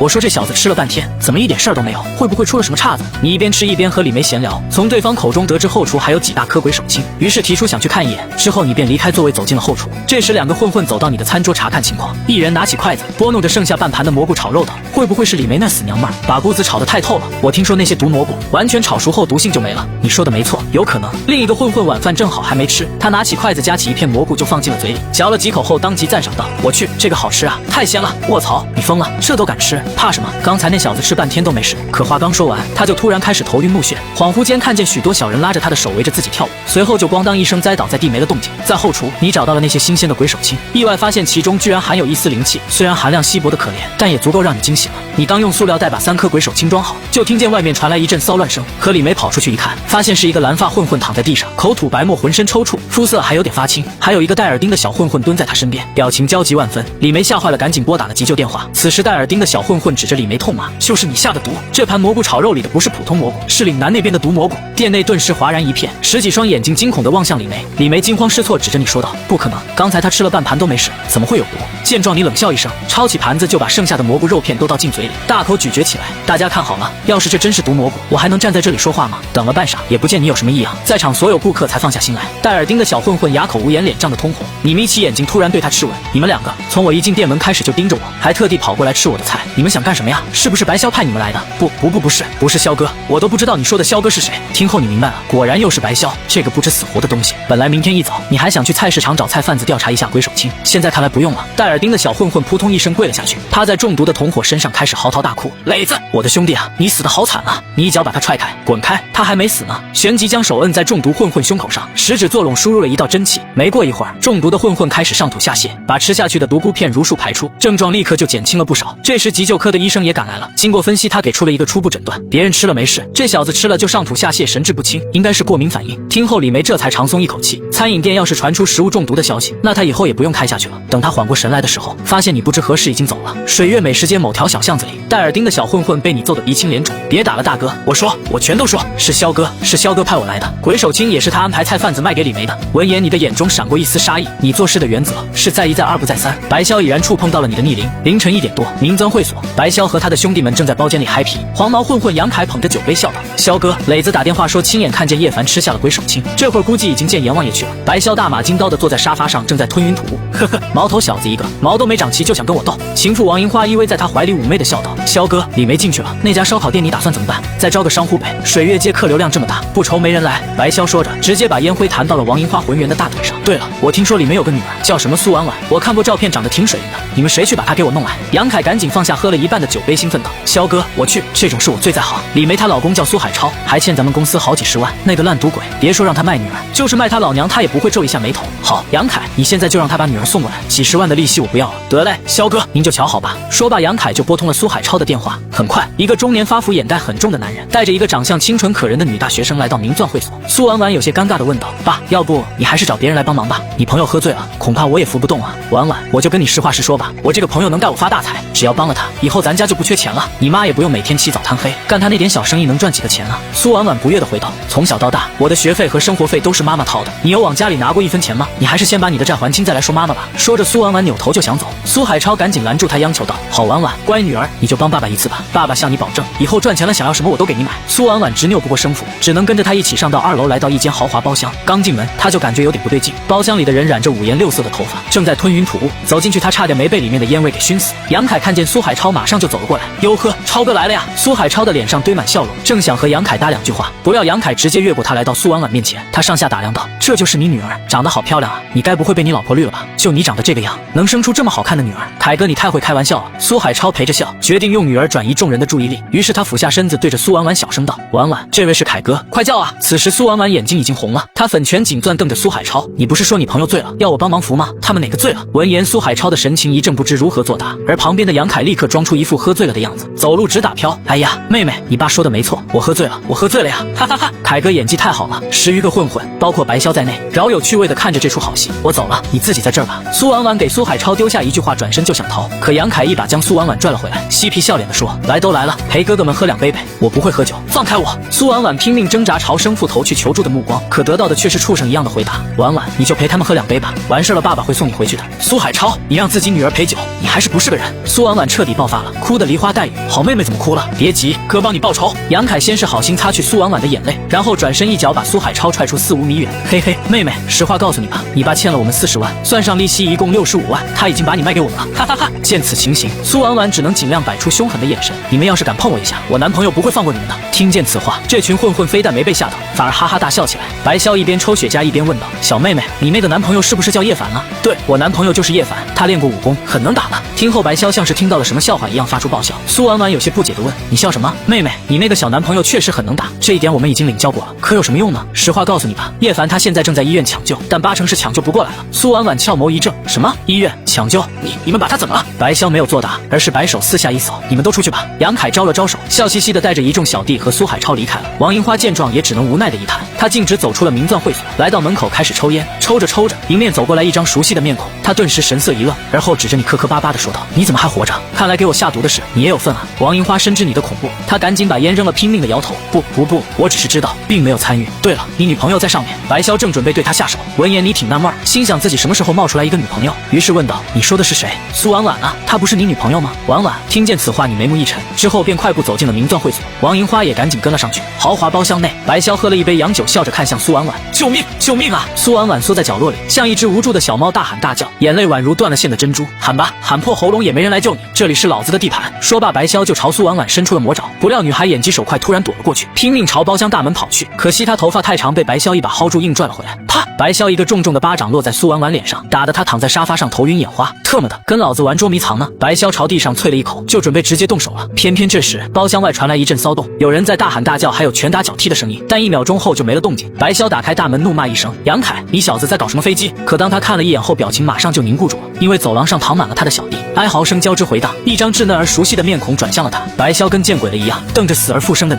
你怎么在这里？你悠然开口道：“我记得我前2天才跟你讲过，不要动李梅烧烤店，不然我打爆你的狗头。你好像没有听进去啊。”白潇，身为元婴期老怪的你，本不想对蓝星的凡人下死手，可臭虫们若是一而再再而三的恶心自己，你只好送他们去见阎王了。白潇以为你早就中毒一命呜呼，没曾想你不仅啥事儿没有，还把自己的小弟给全灭了。他刚想求饶，可话还没说完，你便如同瞬移一般出现在他面前，一拳捶在他肚子上。人体5脏中，肝脏最为柔软，受此一拳当场破裂，大量的鲜血从白潇口中涌出，他跪在地上疼得说不出话来。此时苏婉婉晕晕乎乎坐起身，惊讶地看着你，你走到他面前，右手在苏婉婉脖颈后面轻轻一按，后者便晕了过去。之后你淡淡道：“没事了，睡一觉吧。”这时突然杨凯带着2个小弟冲进包厢，他不知道从哪里搞来了一把手枪，有枪在手，杨凯信心足了不少，他一脸牛气地瞪着你。不远处的王银花心中暗道不妙，糟了，我怎么忘了白潇有一支手枪？杨凯转过头吩咐道：“阿辉、阿强，送肖哥去医院。”2个小弟听命的刚要动身，你却发出了一声怒斥：“今天谁也走不了！特么的小兔崽子，你当我手里拿的是玩具枪是吧？”说罢，杨凯就打开手枪保险走到你面前，嘴里恶狠狠地吐出2个字：“跪下！”只见你的身影一闪，犹如鬼魅般瞬移到杨凯身后。你让谁跪下？杨凯顿时被吓得一个激灵，赶紧转过身，可你却再次消失不见。他只能拿着枪四处乱瞄，但却根本找不到你的身影。一息后，你平淡的声音在包厢内回荡：“你真以为你拿把枪就无敌了？愚蠢的凡人，你根本不知道你是多么卑微的存在，在我眼里，你就跟树上的一只臭虫没区别。”见状，杨凯急了，双手持枪到处乱打：“臭小子，我打死你！”然而开了没几枪，他的声音突然戛然而止，一道清脆的骨折声紧随其后，接着杨凯便惨叫着倒在地上，左手小臂呈现一个90度的直角，骨头从皮肤刺出，血流如注。他的手枪掉在地上，你顺手捡起来，照着地上的杨凯就是一枪。一旁的王银花和2个小弟被吓得鬼叫连连，连忙往外逃去。谁知你张开5指凌空一抓，3人立刻被一股无形之力拽了回来，重重摔在了地上。2个小弟爬起来对你不停地磕头：“饶命啊，大哥，我们什么都没做呀！”王银花也在求饶：“凡哥，我也是被白潇这个人扎逼成这样的，我也是受害者，真不关我的事啊！冤有头债有主，我对你们没兴趣，你看都不看他们一眼。”抬手又是一枪，直接打爆了杨凯的头，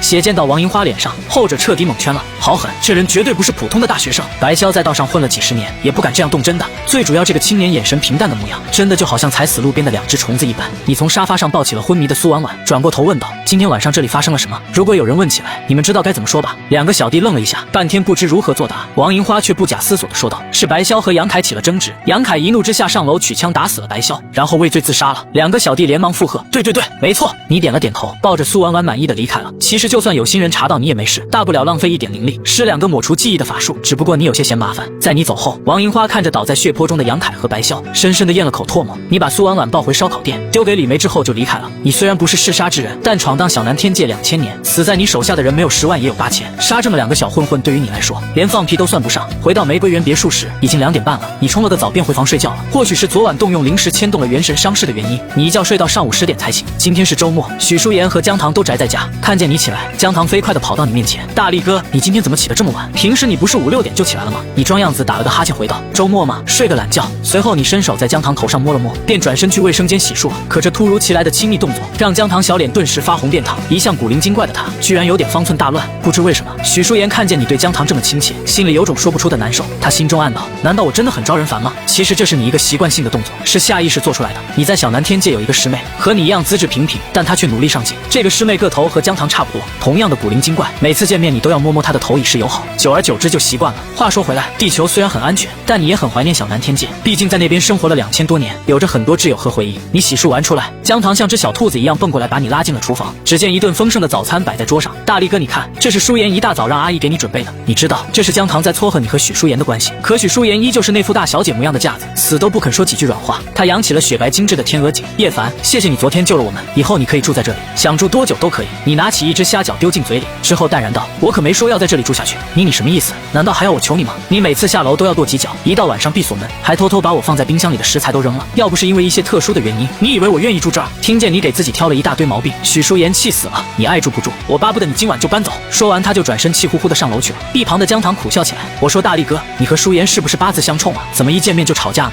你煞有其事的回道：确实有这个可能。吃完早餐后你就出去遛狗了，狗自然就是许淑妍养的黑龙，本来是要保姆遛的，但自从你住进来后，这个工作就交到了你手上。一来二去，黑龙和你都混熟了，一看见你就摇尾巴。江堂今天陪着你一起遛狗，你俩在风景如画的玫瑰园小区闲逛。他看着黑龙说道：黑龙是我们高一寒假在路边捡到的，他的前主人是个变态，天天虐待他。淑妍见他可怜，就把他带回来养了。你木然的点了点头。晚上回去，江堂又对闷闷不乐的许淑妍说：淑妍，要不你明天早上亲自下厨，做碗面给大力哥吃吧。我干嘛要做给他吃？我有病。大力哥毕竟救过我们，还有许叔叔和乔阿姨，这可是救命之恩。许淑妍柳臂一抱，他也只是误打误撞罢了。淑妍，我觉得大力哥之所以不买账，是你报恩没有诚意。一份早点才多少钱，而且还是叫阿姨买来的，那还要怎么报恩？难道要我以身相许啊？我才不要嘞！你想哪儿去了？我的意思是让你亲自下厨做早餐，这样肯定能感动大力哥。听后许淑妍思考半天，不情不愿地答应了。第二天早上，许淑妍又是茶叫成又是请教阿姨，好不容易做成一碗番茄鸡蛋面，却发现你早就出门了，差点没把她气死。你在美食街吃过早餐，顺路去明钻会所溜达了一圈，结果因为这里发生了命案，会所果然被查封了，大门上贴着暂停营业的封条。不过你听见里面传来一阵阵争吵，一个恶狠狠的声音在前厅回荡：白潇死了，王银花，就凭你一个女人能守住明钻，今天你们签也得签，不签也得签。10几个混混站在一个西装男人身后，身上大多都有纹身，看样子都是混社会的。王银花站在前台边瞪着西装男人：正阳，你们四海帮的手伸过界了，明钻现在就在我名下，我死都不会卖给你，有种你就弄死我！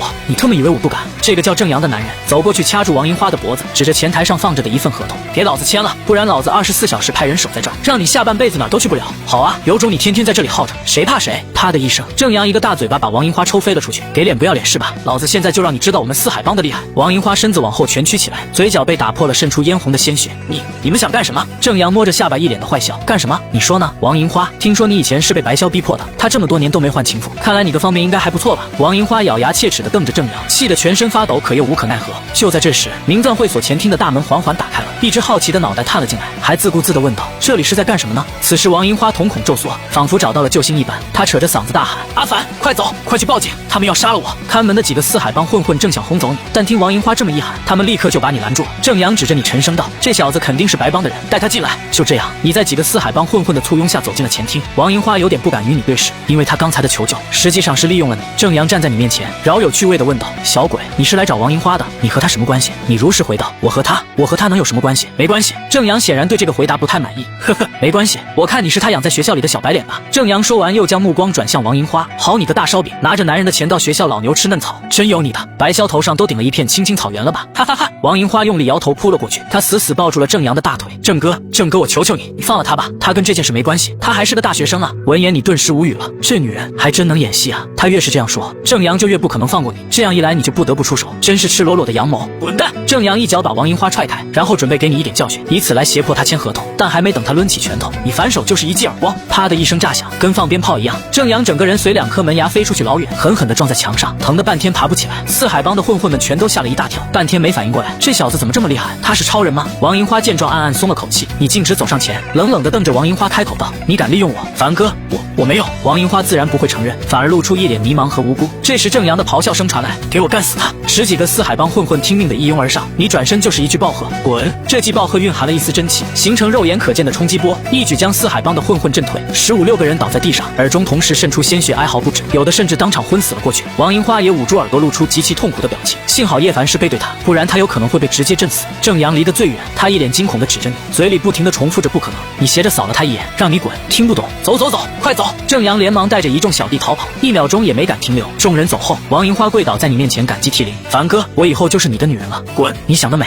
你怒骂一声后环视一圈，现在这里什么情况？白萧的那帮小弟呢？王银花弱弱回道，都在医院。听后你转身就要离开，那我走了。等等！王银花突然想到什么，赶紧追上你。凡哥，要不您来接手白帮吧？咱们道上本来就是谁拳头大谁当头头，既然白萧被您杀了，不，他意外去世了，那您自然而然就是白帮的老大。明钻会所的股份我也双手奉上，您看怎么样？你淡淡回应，不怎么样。王银花愕然，明钻会所是西城区的大夜店之一，一晚上的流水好几10万，再加上大学城附近的几条美食街，不知惹得全青州多少帮派眼红。可叶凡为什么一副不感兴趣的样子？王银花以为你不懂，于是便阐述了一遍当帮派老大的好处。凡哥，只要您当上白帮老大，以后就再也没人敢动李梅烧烤店了。你摇了摇头，太麻烦了，我现在只想好好读书。王银花有点无语，读书以后1个月能挣100万吗？你双手交叉笑了笑，要不你来当这个老大算了。听后王银花当场愣住，啥？我当老大？这家会所不是在你名下吗？顺便当个老大又没什么。王银花还是有点犹豫，他篡改了白萧的遗嘱，明钻会所才落到他手上，但当老大这种事他还真没想过。一息后，他眼珠子一转，便有了主意。凡哥，要不明钻会所我来经营，利润分你一半，但如果出了今天这样的事，你得来帮我，不然我一个女孩子无依无靠的，你感觉有些好笑？你都一把年纪了，还女孩子？算了，随你吧。不过别什么鸡毛蒜皮的小事都来叫我没空。真的吗，凡哥？谢谢凡哥。王银花连连鞠躬，觉得跟着你这样的神人混以后肯定有前途。随后他便拿到了你的联系方式，不一会儿就主动汇过来一笔款，整整300万。这还只是明钻会所账面上一半的现金。可以想象白萧这些年在西城大学城附近横行霸道，压榨商户，究竟捞了多少黑心钱。除此之外，你还交给王银花一个奇怪的任务，帮你去岭南收购新鲜的鬼手青，因为你要吃，而且是天天吃。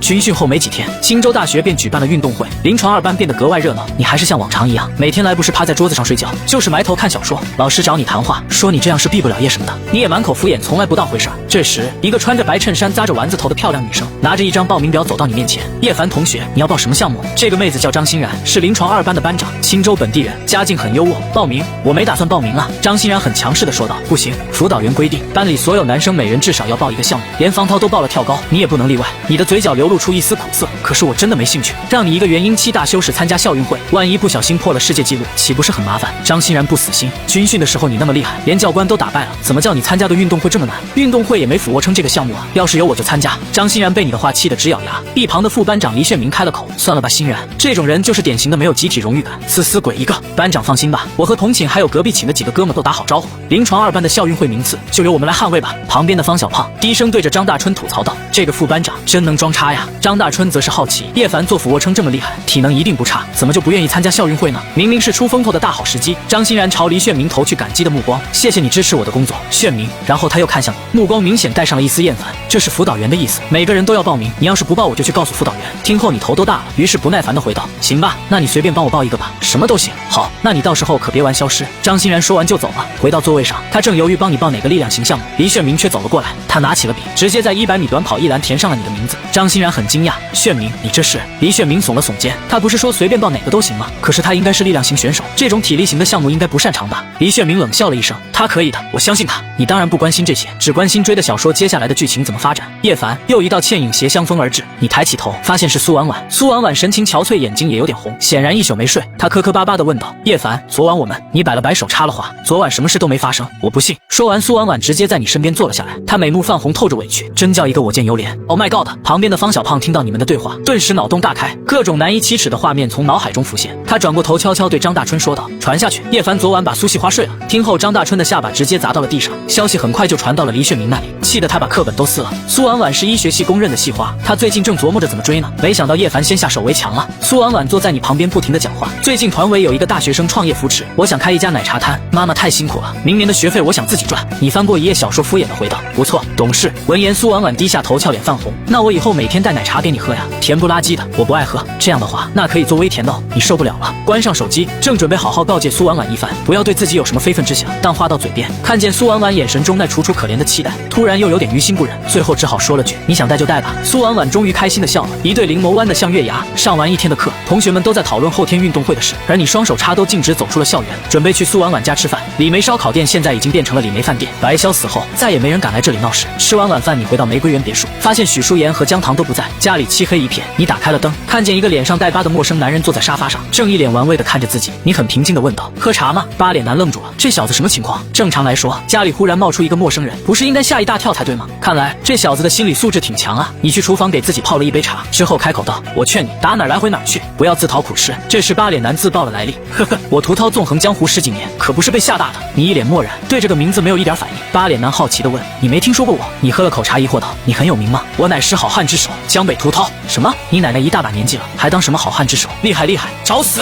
屠涛眼中寒光一闪，一拳就朝你打了过来。这一拳呼呼作响，快若闪电，从客厅移动到厨房门口10米的距离一瞬而过。屠涛是外境巅峰的实力，比铁脚七强上5、6倍不止，但接近目标时他却眼前一花，因为你突然凭空消失了。屠涛一拳打空，大吃一惊，他连忙转过身，发现你坐在沙发上，正吹着茶杯里的热气。你淡淡说道：“我不管你叫屠涛还是你奶叫屠涛，赶紧滚，不然我打死你！”屠涛显然没把这句威胁放在心上，而是震惊你小小年纪轻功居然练到了这种程度，他心里顿时有点没了底，但任务完成不了，家主那边也没法交代。就在这时，恰逢许淑妍和姜糖手挽着手从外面逛街回来，屠涛透过客厅的落地窗看去，忽然咧嘴一笑：“他们是你女朋友吧？小子，艳福不浅嘛！但你今晚要是不跟我走一趟，我就把他们都杀了。你有武功，他们可没有，而且你也不可能24小时保护他们吧？”你手里捧着茶杯，默默一叹：“我这人啊，生平最讨厌别人威胁自己了。安人是地球上外境巅峰实力的武者，是断家豢养门客中排名第1的存在。可当他接到刺杀一个大学生的任务时，下一秒就直接入土转世投了胎。此时姜糖和许淑妍正好开门进屋，却发现你不在客厅，而是在院子里拿着铁锹铲土。姜糖好奇地问：“大力哥，你在做什么？”你把土盖得严严实实的，还在上面踩了几脚，后回道：“没什么，种了点菜。”谁都不知道刚才到底发生了什么，唯一目睹了全过程的，只有趴在狗窝里瑟瑟发抖的黑龙。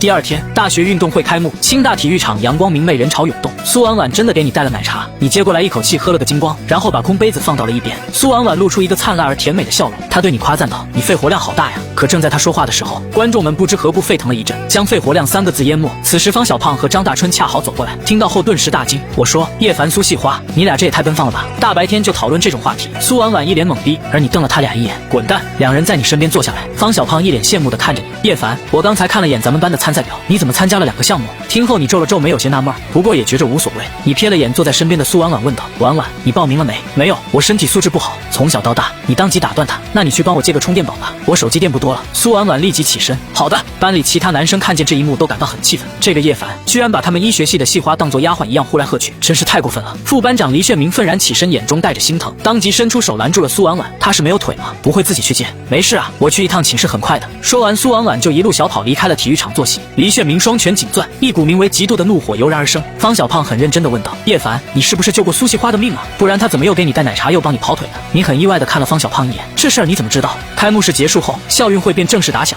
你被班长报名的2个项目，其中的铅球比赛即将开始。参加铅球比赛的有40多人，基本都是比较壮硕的学生，人均膀大腰圆，满脸彪悍。就你一个脱衣有肉穿衣显瘦的类型。苏婉婉很贴心地来到你身边，帮你拿外套。铅球社社长张韵一脸鄙视地看着你：“就你这弱不禁风的样子还来比赛？我说学妹，你应该找一个强壮的男友保护你，就比如像我这样的。”铅球比赛很快开始，你是第1个上场。尽管你已经最大程度控制力度，可随手一扔也扔了大概20米开外，你心中立刻暗道不妙，糟了，没收住力。现场顿时哗然一片，连裁判们都傻眼了，目瞪口呆地看着你。最终成绩出来了，21米41，破了全国纪录。铅球的比赛场地霎时间陷入了死寂，一个大一新生破了全国铅球纪录，这让众人都有一种不真实的感觉。铅球社社长张韵一屁股坐在了地上，信仰都崩塌了。你本以为这件事能搪塞过去，不料一群老师很快就气势汹汹地找了过来，其中还包括是体育局办公室的副主任马红。他不解地看着你问道：“你好同学，刚才的21米41是你扔的？”你知道现场那么多双眼睛看着，瞒是瞒不过去的，于是回了句：“是的，没错。”能告诉我你是怎么做到的吗？你两手一摊，不是很清楚，就随手一丢而已，随手一丢就能打破国内纪录，你真是个天才啊！此时临床2班和隔壁班级都过来看热闹了，眼看事情就要发酵，一道熟悉的声音传来：“马副主任，请借一步说话。”你回头一看，发现是老校长温月和他的孙女温清兰。马红恭敬地来到温月身边：“老校长，您有何指示？”温月直奔正题：“叶凡不是一般的大学生，他是武者。”听后马红瞳孔骤缩，一息后他马上就懂了，武者这个群体很可怕，说是一群超人也不为过，哪怕奥运冠军也是里面垫底的存在。温老，我记得鼓舞协会有明确规定，武者不许参加世俗界的体育赛事。你说的没错，不过叶凡这个孩子有些特殊，我回头再和你解释。行，温老，我明白了。另一边，你正在被同学们像看猴子一样的围观。这时温月威严的声音传来，所有人都紧张了起来。叶凡，快中午了，我请你吃顿饭吧。围观众人头上都冒起一个问号，什么？老校长请一个新生吃饭？他们没听错吧？温清兰不悦地走到你面前，喂，爷爷在叫你呢。说完，他就注意到了你身边的苏婉婉，他心中暗想，好漂亮的女孩子，是这家伙的女朋友吗？你懒洋洋地问道。是吃什么呀，温老头？学生们全都张大嘴巴，还以为听错了。校老校长老头，他是不是疯了？见状，温青兰正要发作，温月却摆了摆手，微笑道：“3食堂的清蒸鲈鱼不错，就吃这个吧。”在食堂里，温月坐在你面前，看着狂吃猛炫的你，为之一笑。小友，你有外境大成的实力，身体素质连奥运冠军都甘拜下风，为什么会想去参加校运会呢？温青兰没好气的接了话，还能为什么？装叉呗，我也不想参加的，可是我们班长和辅导员太烦了。温月苦涩一笑，原来如此，下午我和你们系主任打个招呼吧。你这个情况还是比较特殊的。真的？那就谢谢温老了。小友，最近有没有什么人跟踪你？你琢磨了一下，还是决定把那个使好汉之手屠涛的事情隐瞒下去，于是摇了摇头。温月皱了皱眉，摸着胡须，不应该呀，段家人行事很辣，有仇必报，不应该拖这么久啊。总之，小友最近要当心，段家不会轻易放过你的。你微笑着点了点头。下午最热闹的比赛，当属男子100米短跑，你以一个不快不慢的速度向前跑去，最终斩获第2。这时2个漂亮女生正好路过塑胶跑道，姜糖惊喜地指着叶凡喊着：“舒言，你看那不是大力哥吗？”许舒言瞥了一眼，颇感意外。姜糖悄悄用肩膀撞了他一下。舒言，想不到大力哥不仅力气大，速度还很快哦，你以后嫁给大力哥有福喽。听后，许舒言顿时脸红，胡说八道什么呢你？在市中心某处有一座气势恢宏的建筑，大门边立着一块巨石，上面写着一个大大的武字，这里是鼓舞协会青州分会的总部。总部高楼顶部一间办公室内，副会长梁永志正在会见段家家主。段荣拿着一张照片，一脸怒火：“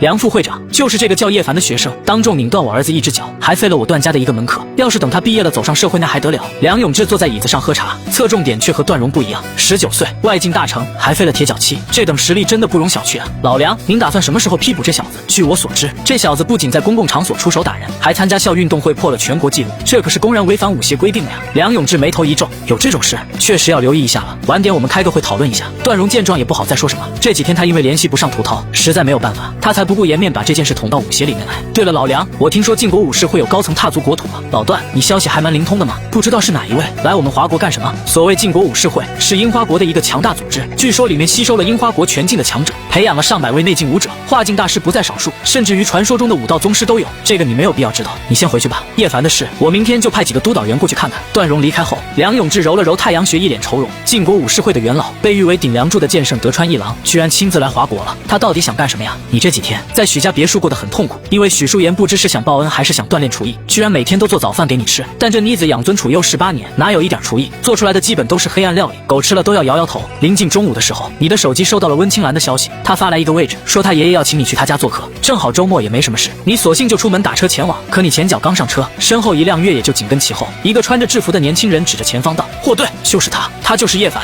汽车后座上坐着一个双臂环抱的魁梧男子，他闭目养神，漫不经心的开口：“跟上去。”1个小时后，出租车绕着美丽的西子湖，在玉皇山脚下的一座私人庄园前停了下来。此时开车的师傅露出满脸的羡慕，这就是九溪庄园，青州10大豪宅之一，听说价值好几个亿。你不以为然，漫步走向大门，不过就是一座小小的世俗庄园罢了，和你们纯阳无极宫的山门完全没法比。走到门口，一个中年女管家热情的迎接你，带着你来到了屋内。温青兰从客厅里走出来，上下打量了你一眼，心想你就这么空手来的，也不拎点东西什么的，真不懂礼数。你看着这个学姐只是点了点头，都没拿正眼瞧她，直接开口问了句：“温老头人呢？”温青兰心头压抑着不悦，扭头就往2楼走去。“跟我来吧。”别墅的2楼是一间中式餐厅，温月邀请你坐下来，对着满桌子的山珍海味笑道：“小友，也不知道你爱吃什么，8大菜系都准备了一些，不知你觉得怎么样？”你直接大大方方地坐到座位上，用筷子夹起一块佛跳墙里面的鱼肉，塞进嘴里咀嚼后点评道：“还凑合吧。”温月没想到你这么自来熟，尴尬地笑了笑。温青兰则是不悦地嘟囔道：“还真不把自己当外人。”餐桌上，温老一搭没一搭地找你聊天，试图套出你的背景关系，只因他觉着你是一只潜力股。没一会儿，餐厅大门便被重重推开，数名保安都拦不住闯入者。温月顿时不悦地站起身，但看到来者眉头却立刻锁了起来。“你是霍阳。”霍阳双拳一抱，一股雄浑有力的气势从体内散发出来。“温老爷子有礼了。”温月神情有些凝重，他没想到舞协这些年发展真是越来越好了，一个小小的督导队长居然都有外境巅峰的修为。霍阳行完礼后，指着还在桌上吃吃喝喝的你：“他就是那个叶凡吧？我奉命把他带回去接受调查。”听后，温月坚定地摇了摇头：“叶凡是我的客人，也是我的学生，我不能让你随随便便带走他。”“老爷子，您这是想违反梁会长的决定吗？可别忘了，您是咱们分会的常任理事。”霍阳微笑地说着，随手从兜里取出一张纸质的逮捕令，上面印着一个舞协的鲜红印章。温青兰一看这张逮捕令就知道大事不妙了，这个家伙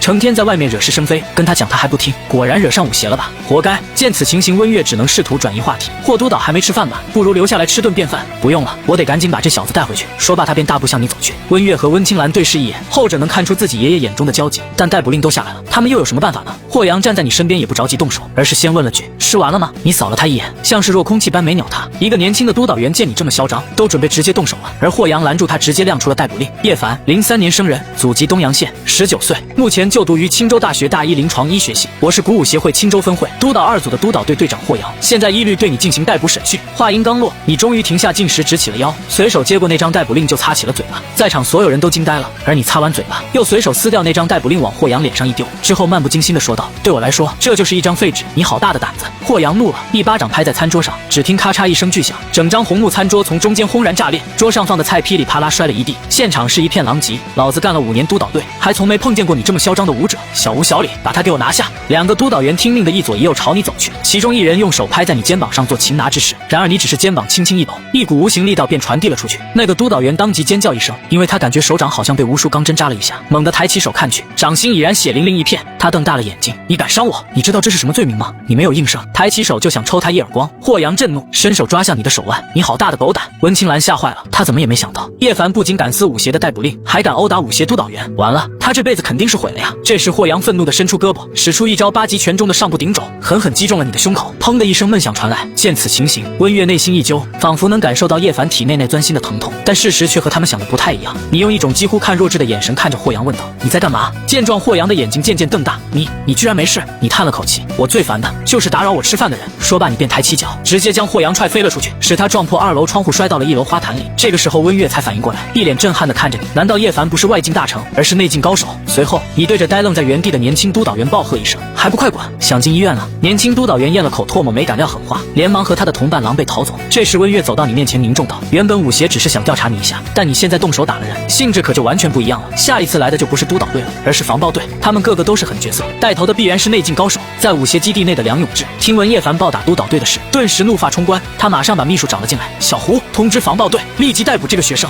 然而话音刚落，突然一个紧急电话打到了他的座机上。梁永志接通后听了几句，脸色瞬间变得惨白，他一屁股坐在了地上。胡秘书赶紧跑过来问道：“梁会长，您怎么了？”“来青州了，来青州了。”梁永志一直重复着这句话，脸色异常难看。“梁会长，您说的是谁啊？”“樱花国剑圣，德川一郎。”另一边，离开九溪别墅后，你晃悠晃悠准备回家，路过菜市场时，你顺手买了几斤排骨，还去隔壁中药铺子抓了一些中药，晚上准备自己做个药膳。在小南天界生活这2000年来，除了道术武学、阵法医术，你还学了一身的厨艺。回到家后，你一边炖着排骨一边看小说，忽然想起一个问题，忘记买大葱了。你摸了摸脑袋，感叹道：“自从元神受损后，这脑子的记忆力是越来越差了。”出门前，你对着躺在沙发上正在打游戏的江棠说了一声：“小唐，帮我看下火，我出去买2根大葱。”江棠连忙应声：“好嘞，大力哥。”再次来到农贸市场，你晃晃悠悠走到一处菜摊前，随手拿起2根大葱，刚想扫码付款，可摊位的老板突然白眼一翻，晕了过去。再看看身后，附近的人们全都齐齐倒地昏厥了，场面十分的诡异。你抬头看了一眼，发现菜市场顶棚上破了一个大洞，不远处站着2个人，一个是上了年纪的老者，身形瘦削，穿着和服，手执一把武士刀，无形无色如潮水一般的剑意从他体内扩散出来，任何接触到这股剑意的人都会瞬间昏厥。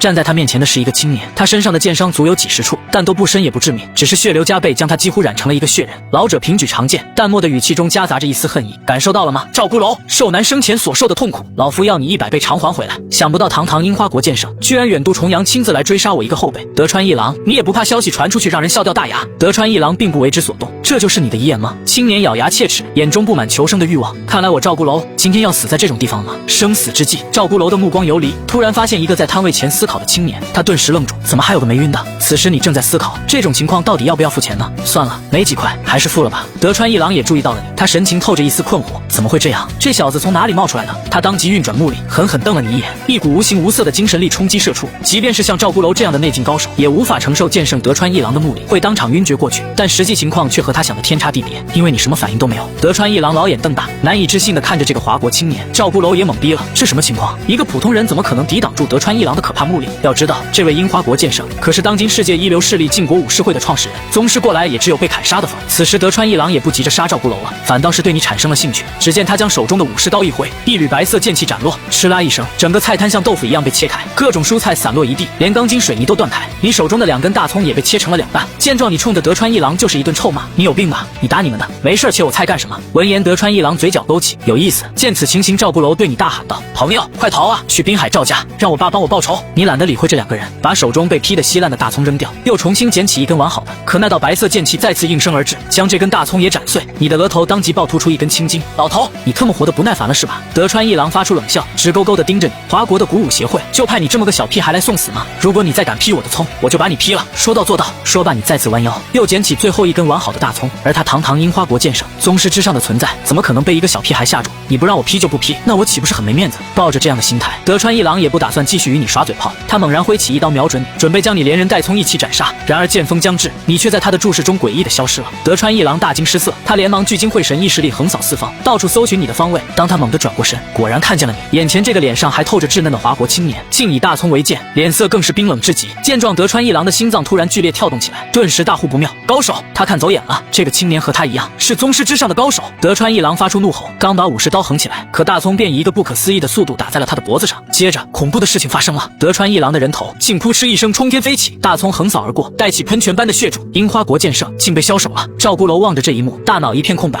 你落地后看着德川一郎下坠的身体，自顾自地嘀咕了一句：“非要找死我就没办法了。”之后你便去摊位取走了一根干净大葱，慢悠悠地往菜市场外面走去。直到此时，赵孤楼才回过神来，他双手抱头向外撕扯起自己的头发。死了！剑圣德川一郎死了，竟然被一颗大葱斩首了。突然他想到了什么，赶紧追上你，来到了你面前，用一种复杂而震撼的眼神看着你。前辈，你扫了他一眼，问道：“有事吗？”扑通一声，赵孤楼直接跪在了地上，他抱拳用十分真诚的语气说道：“请前辈收我为徒。”眼前这个老头是樱花国的武道宗师，传闻他曾一刀就斩杀了一只深海巨鱼，可在你这个元婴期老怪面前，他充其量就是个筑基期的小喽啰。你仅凭一根大葱便将他的头颅取下，这着实震惊了差点领盒饭的赵孤楼。他当即跪下请求拜你为师。听后你转头就要离开，我不收徒的。赵孤楼又绕到你前面，无比诚挚地说道：“请前辈务必收下我，什么条件我都可以答应。”你开玩笑地回了一句：“你要是个妹子，我还可以考虑考虑，男的就算了。”赵孤楼咬了咬牙：“我也可以女装的，实在不行我就……”后面的话还没说完，赵孤楼就感觉自己的后脖梗被摁了一下，下一秒就陷入了婴儿般的睡眠。在回家的路上，你思索着，想不到地球上还有筑基期修士，这倒挺意外的。回到家后，你把大葱切断扔进了煮锅里，慢慢等待排骨煮熟。殊不知，此时的古武界正发生着世纪大地震，晋国武士会老祖级的剑圣德川一郎，在华国江南境内竟被人一剑枭首，所有人都在津津有味地讨论，这究竟是谁干的？3天后，白云山、滨海赵家一行身穿武协制服的人，气势汹汹地来到了白云山庄。赵家家主副手在客厅眉头暗皱，为首的壮汉开口道：“赵家主，我们来自最高总部，奉长老会之命调查德川一郎的死因。据悉，令郎赵孤楼可能知道一些消息，请让我们见一见他。”叶家家主想了想，你们跟我来吧。一群武协精英鱼贯而入，很快就来到了3楼。此时赵孤楼浑身缠满绷带，正躺在床上，脸色异常的惨白。面对众人的一再质询，他只艰难地吐出2个字：霞魁。闻言，武协带头人瞳孔骤缩，霞魁居然现世了。叶少，请多透露一些，他如今在什么地方？赵孤楼摇了摇头，不知道，他杀了德川一郎就走了，也没和我说话。听后武协带头人有些失望，又盘问了几句后就离开了。众人走后，叶家家主叹了口气，一脸复杂：小楼，你刚才说的太离奇了，会不会是你做的噩梦？爸，实话告诉你吧，杀死剑圣德川一郎的不是武协创始人霞魁，而是一个比我还年轻的人。此时一个容颜清丽绝世的少女担忧地说道：哥，你一定是糊涂了，比你还年轻，那岂不是20出头？德川一郎可是武王境的强者呀，整个华国都没有几个武王境，这么恐怖的存在，怎么可能会被一个20岁的人杀死？爸爸，我觉着还是再请几个医生来家里帮哥检查一下脑子吧。叶家家主点了点头，确实要好好检查一下。待父亲和妹妹离开后，赵孤楼找到手机，当即给一个狐朋狗友拨去电话：喂，帮我查个人，查到了我欠你一个大人情。他心想，无论如何一定要找到你，好让你收他为徒。一连几天你过得都很平静，自从打了霍阳之后，古武协会一直没来找你麻烦，反而让你感到有些诧异。周五晚上，王银花忽然发来消息，说鬼手青已经搞定了，让你过去他那边一趟。明钻会所办公室内，王银花微笑着给你端上来一杯茶，你喝了一口便弯下腰，打开了蛇皮袋的袋口，伸出手拿起了一颗白森森的鬼手青，放进嘴里就津津有味地品尝起来。王银花还不知道你是百毒不侵之体，她顿时震惊地瞪大了双眼，一吸后连忙对着旁边的小弟喊道：赶快打电话叫救护车。而你摆了摆手，不用，我没事。王银花有点难以置信，因为采购鬼手青的岭南老板再三嘱托过，鬼手青哪怕煮熟了都不能吃，更不要说生的了。可你始终脸色如常，细嚼慢咽一会儿后，你睁开了惊喜的双眼，果然含有灵气，虽然比较微弱，看来这个岭南你有必要亲自去一趟，也许能找到对伤势有帮助的药材。以后每个月帮我拉一车过来。你拎起地上的蛇皮袋，丢下这句话就直接走人了。日子一天天过着，古武协会始终没来找你麻烦。这天中午，你正在食堂吃完饭刚要走，忽然一道带着幽香的倩影站在了你身边。叶凡，你跟我来一趟，爷爷要见你。你跟随着温青兰来到了行政楼的校长办公室，温月正坐在里面泡茶，看见你过来，他赶紧起身，笑呵呵地迎了上来。小友来了，坐。你坐在沙发上开口问道：温老头，你想说什么就直接说吧，我最近有点忙。小友，你下午有没有空？我带你去一趟青州武协的总部。你当面跟梁会长道个歉吧，我帮你说2句好话，梁会长应该不会太为难你一个学生。听后你摇摇头，懒得去，武协来找就来找呗，我又不怕，大不了把那个防暴队也揍一顿。温青兰嘴角抽搐了一下，疯了吧？揍防暴队，有点功夫真了不得了。小友，你听我一句劝，年轻人不要锋芒毕露，要懂得收敛。你想啊，武协这么大个组织，源源不断的派人来找你，烦都能烦死你。而且你还有父母吧？你转念一想，说的也对，那我道个歉，他们就能不烦我了吗？温月连连保证，能的能的。他敏锐的发现，这个年轻人天不怕地不怕，唯独最怕麻烦。那行吧，只要不烦我，怎么都好说。青州武协总部，副会长梁永志正在主持会议，听到温月把叶凡带来了，略微吃了一惊。梁永志决定先晾这小子一会儿，磨磨他的性子，让他们在接待室等着。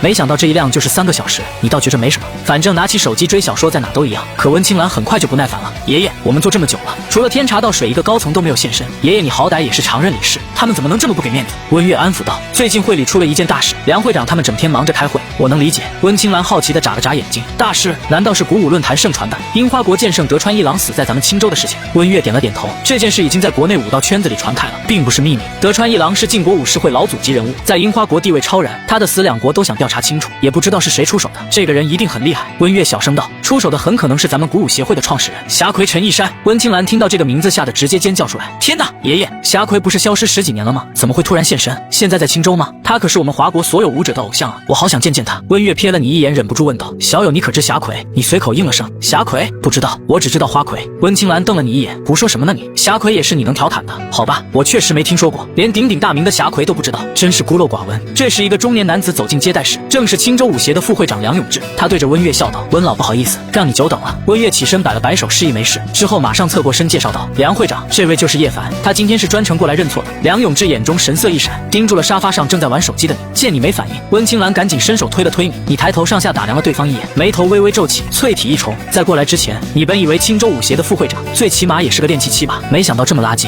心里虽然百般看不上，但为了接下来的平静生活，你还是主动打了招呼，梁会长你好。梁永志往沙发上一坐，端起茶杯喝了起来。叶凡是吧？霍阳就是你打伤的，师傅是谁？知道袭击督导队是什么罪名吗？你好大的胆子！说完，他猛地把茶杯砸在茶几上，发出砰的一声巨响。这一举动让温月当场吓了一跳，而你却忍俊不禁。一只练气期都不到的蝼蚁，在你这个元婴期老怪面前装叉，怎么就这么想笑呢？见状，温月赶紧上前安抚，顺势将一张银行卡塞进了梁永志兜里。梁会长，叶凡的师傅是一位隐居高人，刚从小地方出来，不知道咱们武协的规矩，还望你多多包涵啊。温青兰脸色顿显不悦，心想明明这小子犯的错，凭什么要他们温家花钱摆平？爷爷真是的。梁永志不动声色地收下卡，脸色这才缓和了一些。温老你坐，别站着呀。你看见这一幕，大概就知道鼓舞协会这个组织已经腐化的不成样子了。原来是隐士高人调教出来的孩子。梁永志点了点头，收了钱，他态度明显缓和多了，怪不得年纪轻轻就修炼到了外境巅峰。咱们江南可好些年没出过这样的天才了。这样吧，叶凡，明天叫你父母过来一趟，给霍队长赔礼道歉，再赔些医药费。看在温老的面子上，暗底就不给你留了。不过我希望不要再有下一次。听后，温月赶紧笑着保证，梁会长你放心吧，叶凡已经全面认识到了自己的错误，绝对不会再有下一次了。就在此时，接待室大门猛地被人推开，霍阳带着一张气急败坏的面孔闯了进来。梁会长，这件事情不能就这么算了，这小子不仅暴力拒捕，还公然殴打督导队，一定要把他关起来，让他牢底坐穿。接着他身后也出现了一个熟人，正在冷笑地看着你。温月的眉目一沉，是段家家主段荣。此时梁永志脸色也不太好，起身走了过去。段荣却是上前，也偷偷塞给梁永志一张卡，然后笑眯眯地说，当初霞葵大人创立武协旨在推行武律，毕竟没有规矩不成方圆。副会长您说呢？梁永志一脸为难，但还是默默收下了卡。见此情形，温月走上前来沉声道，段荣，你们段家豢养那么多门客，平日里没少作孽，按照武律，你是不是也应该进去蹲几年？为了德川一郎的事，梁永志连续开了好几天的会，头都大了。他摆了摆手，好了，别吵了。这样吧，叶凡，你现在给霍队长道歉，赔偿他300万医药费，然后再写一份保证书。听后，霍阳突然打断，他咬牙切齿地说，梁会长，我霍阳不差这点钱，按照规矩，一定要拘留他3个月才行。温青兰看得着急，用手肘捅了捅你，小声道，喂，你倒是说句话呀，别傻站着。而你木然不语，静静地打量着这几只蝼蚁。见你不回答，温月赶紧开口，叶凡还小，要是留了案底，以后在咱们圈子里还怎么混呢？霍阳突然冷笑，不留案底也行，那就赔偿1000万，再跪在地上给老子磕头道歉。此言一出，接待室里的人全都震惊了，下跪磕头，这对武者来说绝对是不亚于杀神的羞辱，连温青兰都气得不轻。这个霍阳太恶毒了，居然想打击叶凡的武道之心。不过这也是叶凡不听老人言咎由自取的。你有些受不了了，脸上堆起不耐烦的神色，真把自己当灯葱了是吧？段荣神色一正，这小子在武协总部还敢这么嚣张。他刚准备说话，只见你突然抬腿，一脚便踹在了霍阳胸口上，霍阳瞬间就飞了出去，凌空暴吐一口鲜血。现场所有人都蒙圈了，谁也没想到你竟然敢在武协总部当着副会长梁永志的面动手。温青兰玉手紧捂方唇，震惊地看着你，完蛋了，彻底完蛋了。梁永志栓悸暴跳如雷，你知不知道这里是什么地方？敢在青州武协动手，知道会有什么样的后果吗？你冷笑一声，后果？呵呵，你们在我眼里就是个屁。旋即就将目光移到了段荣身上。段荣咽了了口唾沫，当即往后退了几步。你想干什么？两个段家门客上前试图阻挡你，但被你瞪了一眼后，顿时就双腿发软，头冒虚汗，不自觉地让开了。我不知道我是不是惹过你，但你今天搞我，那我就搞你。说话之间，你的身影瞬间消失在原地，段荣眼前一花，紧接着就感觉后衣领子被人拎了起来，下一秒，他整个人就不受控制地被抛向高空，然后狠狠砸在地板上，而且还是脸着地的那种。一声震响过后，段家家主段荣，整个青州市屈指可数的大佬，鼻梁骨当场折断，他凄厉的惨叫响彻接待室。梁永志连忙抄起座机，冲着话筒大吼：“快把防暴队叫过来！”片刻后，一队持枪警卫就从走廊冲进屋内。梁永志指着你暴跳如雷，他敢反抗，就地击毙。警卫队长是个40多岁的壮汉，他一挥手，10几个持枪警卫迅速朝你围拢过去。一个警卫上前把手搭在你的肩膀上，见状你轻轻一抖，他立刻被一股无形气劲撞飞了出去。见此情形，警卫队长毫不迟疑，直接下令开枪。紧接着，接待室内就瞬间响起了密集的枪声，12把突击步枪喷吐火舌。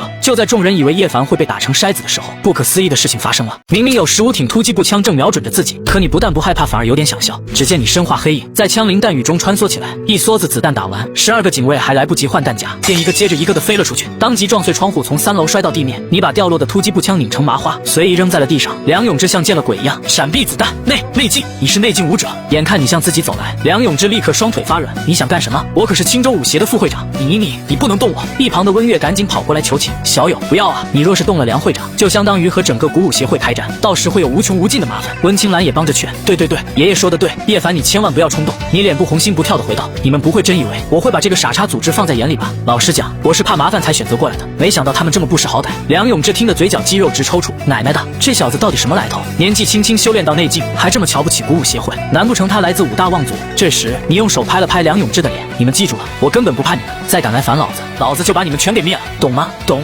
了。梁永志哪敢不低头？他虽然是副会长，但只有外劲实力，内劲武者一根指头就能捏死他。很好，得到答案后，你满意的转身离去。温月爷孙俩也赶紧打了声招呼离开了。待你走后，防暴队队长王七回来了，看见接待室满地的狼藉，他差点没气疯。会长，只要你一句话，我现在就带兵去把他给你抓过来。哪里来的疯狗，竟敢在青州舞协总部撒野？梁永志受到惊吓，手里捧着一杯热茶，脸色还透着极大的凝重。那个年轻人的实力，说不定比你还要强，你未必是他的对手。王琦大吃一惊，什么？会长，你没开玩笑吧？一个大学生还能有内劲修为？那小子大闹舞协后，没有畏罪潜逃，而是回了学校，这说明他一点都不怕舞协，背后应该有大势力撑腰，行事才如此肆无忌惮。那怎么办？这件事就这么算了？梁永志摇摇头，当然不能这么算了，不过也不能贸然出击，这小子脾气火爆，万一惹毛了他大开杀戒，咱们就完蛋了。还是等会长从滨海开会回来吧，我也很想看看这小子背后到底有什么大人物在撑腰。王琦听到会长2个字，精神便是一振。鼓舞协会有个规定，是舞协的会长一定要有宗师修为，而他们青州舞协的郑会长便是一名货真价实的宗师。从舞协总部离开后，你径直回到了学校，坐在教室里，你一直在思考一个问题，要不要把这个狗屁协会给灭了呢？思量许久后，你摇了摇头，这个协会貌似还挺大的，每座城市都有分会，真要灭掉的话，得浪费不少灵力和精力。算了，暂时先饶他们一条狗命吧。下课后，几个女同学聚在系花苏婉婉身边，正在为她打抱不平。婉婉，李主任怎么这样啊？那个创业基金，系里明明都同意拨给你了，结果又临阵变卦给了关小曼。是啊，关小曼家里那么有钱，她创业就是为了玩。李主任也真是瞎了眼。苏婉婉摇头一笑，荣丽、莹莹，算了吧，系里不把经费拨给我，应该是有自己的考虑。开奶茶店的钱还是我自己攒吧。你也没有多管闲事，出校门后就直奔明钻会所，因为王银花刚才打来电话，说有一个好消息要通知你，请你务必过去一趟。你刚来到明钻会所的办公室，王银花就笑着将一只包装袋递到你面前。你打开后，看到里面装着大小不一的青绿色薯片，拿一片尝了一口，发现居然是鬼手青味的。王银花笑着解释：“凡哥，您上次不是说喜欢吃鬼手青吗？我找人帮你做成薯片了，您觉得怎么样？”你边吃还边点头，不错，王银花，这件事你干得漂亮，我记下了。王银花赶紧点头哈腰，谢谢凡哥，这都是我应该做的。然后他摆出一副欲言又止的模样。凡哥，有个事我不知道当讲不当讲。你面无表情的回道：“那就别讲。”王银花先是一愣，而后咬了咬牙，硬着头皮说道：“凡哥，四海帮你知道吧？就是上次来会所找麻烦的郑阳，他们最近又来我们地盘搞事，好几家商铺和酒吧都被砸了，还有几个兄弟被打进了医院。你是想让我出手对付四海帮吗？”王银花连忙点点头，区一个地下小帮派，何德何能要让你一个元婴期修士亲自出手对付？这不拿奸心炮轰蚊子吗？你直截了当的回道：“没空。”王银花自然也不敢强迫你。好吧，凡哥，那我再想想办法。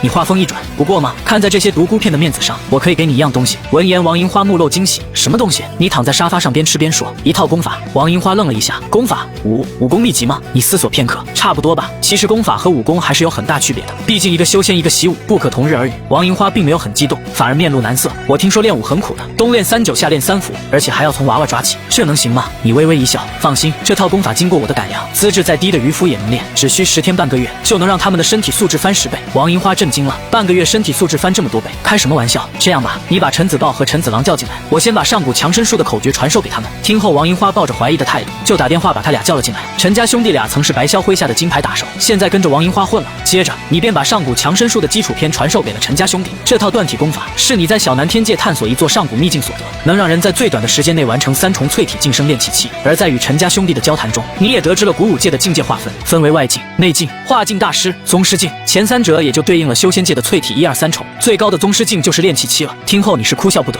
炼气期在小南天界属于最底层的修士，在地球却被尊为1代宗师，能坐镇数城。陈家兄弟的悟性很差，你教了1晚上，他们也才记住1/10。他俩是满脸的尴尬。对不起凡哥，我们实在太笨了。你摆摆手示意无妨，你们回头把这套功法传给下面的人，只要勤学苦练，10年内突破炼气，不对，突破宗师境不是问题。什么宗师？凡哥你没有开玩笑吧？你很嫌弃的瞥了他们一眼，这有什么好开玩笑的？对了，还有这个，你走到办公桌前，拿起纸笔写下一张药方，这是淬体散，你们练功的时候服一次药，能够事半功倍。王银花咽了口唾沫，伸手接过。好的，凡哥。又交代了一些练功注意事项后，你便动身离开了。待你走后，陈家兄弟还有点发懵。哥，你说宗师那种传说中的境界，我们真的能达到吗？陈子豹摇了摇头，别做梦了，凡哥这是给我们画饼的，你还真信了？反正练练又不亏，就当强身健体了。你乘坐电梯来到1楼大厅，打算去李梅饭店吃宵夜。这时，一个穿西装戴眼镜、打扮挺斯文的中年男人从包厢走出来，整个人醉醺醺的。见你挡住他的去路，他挥手就骂：“滚开！没长眼睛啊！你怎么可能惯着这种人？上去就是收了一脚。”西装男屁股挨了一下，直接栽了个狗吃屎。酒也醒了大半，你特么知道我是谁吗？敢踢老子，老子让你出不了这家会所！你转身又赏了他一记耳光，抽得他晕头转向。而这边的动静很快就引来会所的安保人员，看见叶凡后，他们不约而同的打了个哆嗦，对你齐刷刷的鞠躬道：“凡哥！”西装男也意识到了事情不对劲，转身刚想溜，却被2道高大的身影挡住，正是从5楼下来的陈家兄弟俩。陈子豹当即一个大笔兜就抽在西装男脸上。你知道凡哥是什么人吗？不想死就赶紧道歉。西装男心领神会的转过身，徒步一张高高肿起的猪脸，不停的向你鞠躬道歉。凡哥，我错了，我有眼不识泰山。陈子豹走过来对你说道：“凡哥，他是清大的一个主任，叫做李岩，经常来我们这儿喝酒，今天喝傻了冲撞了您，真特么该死。”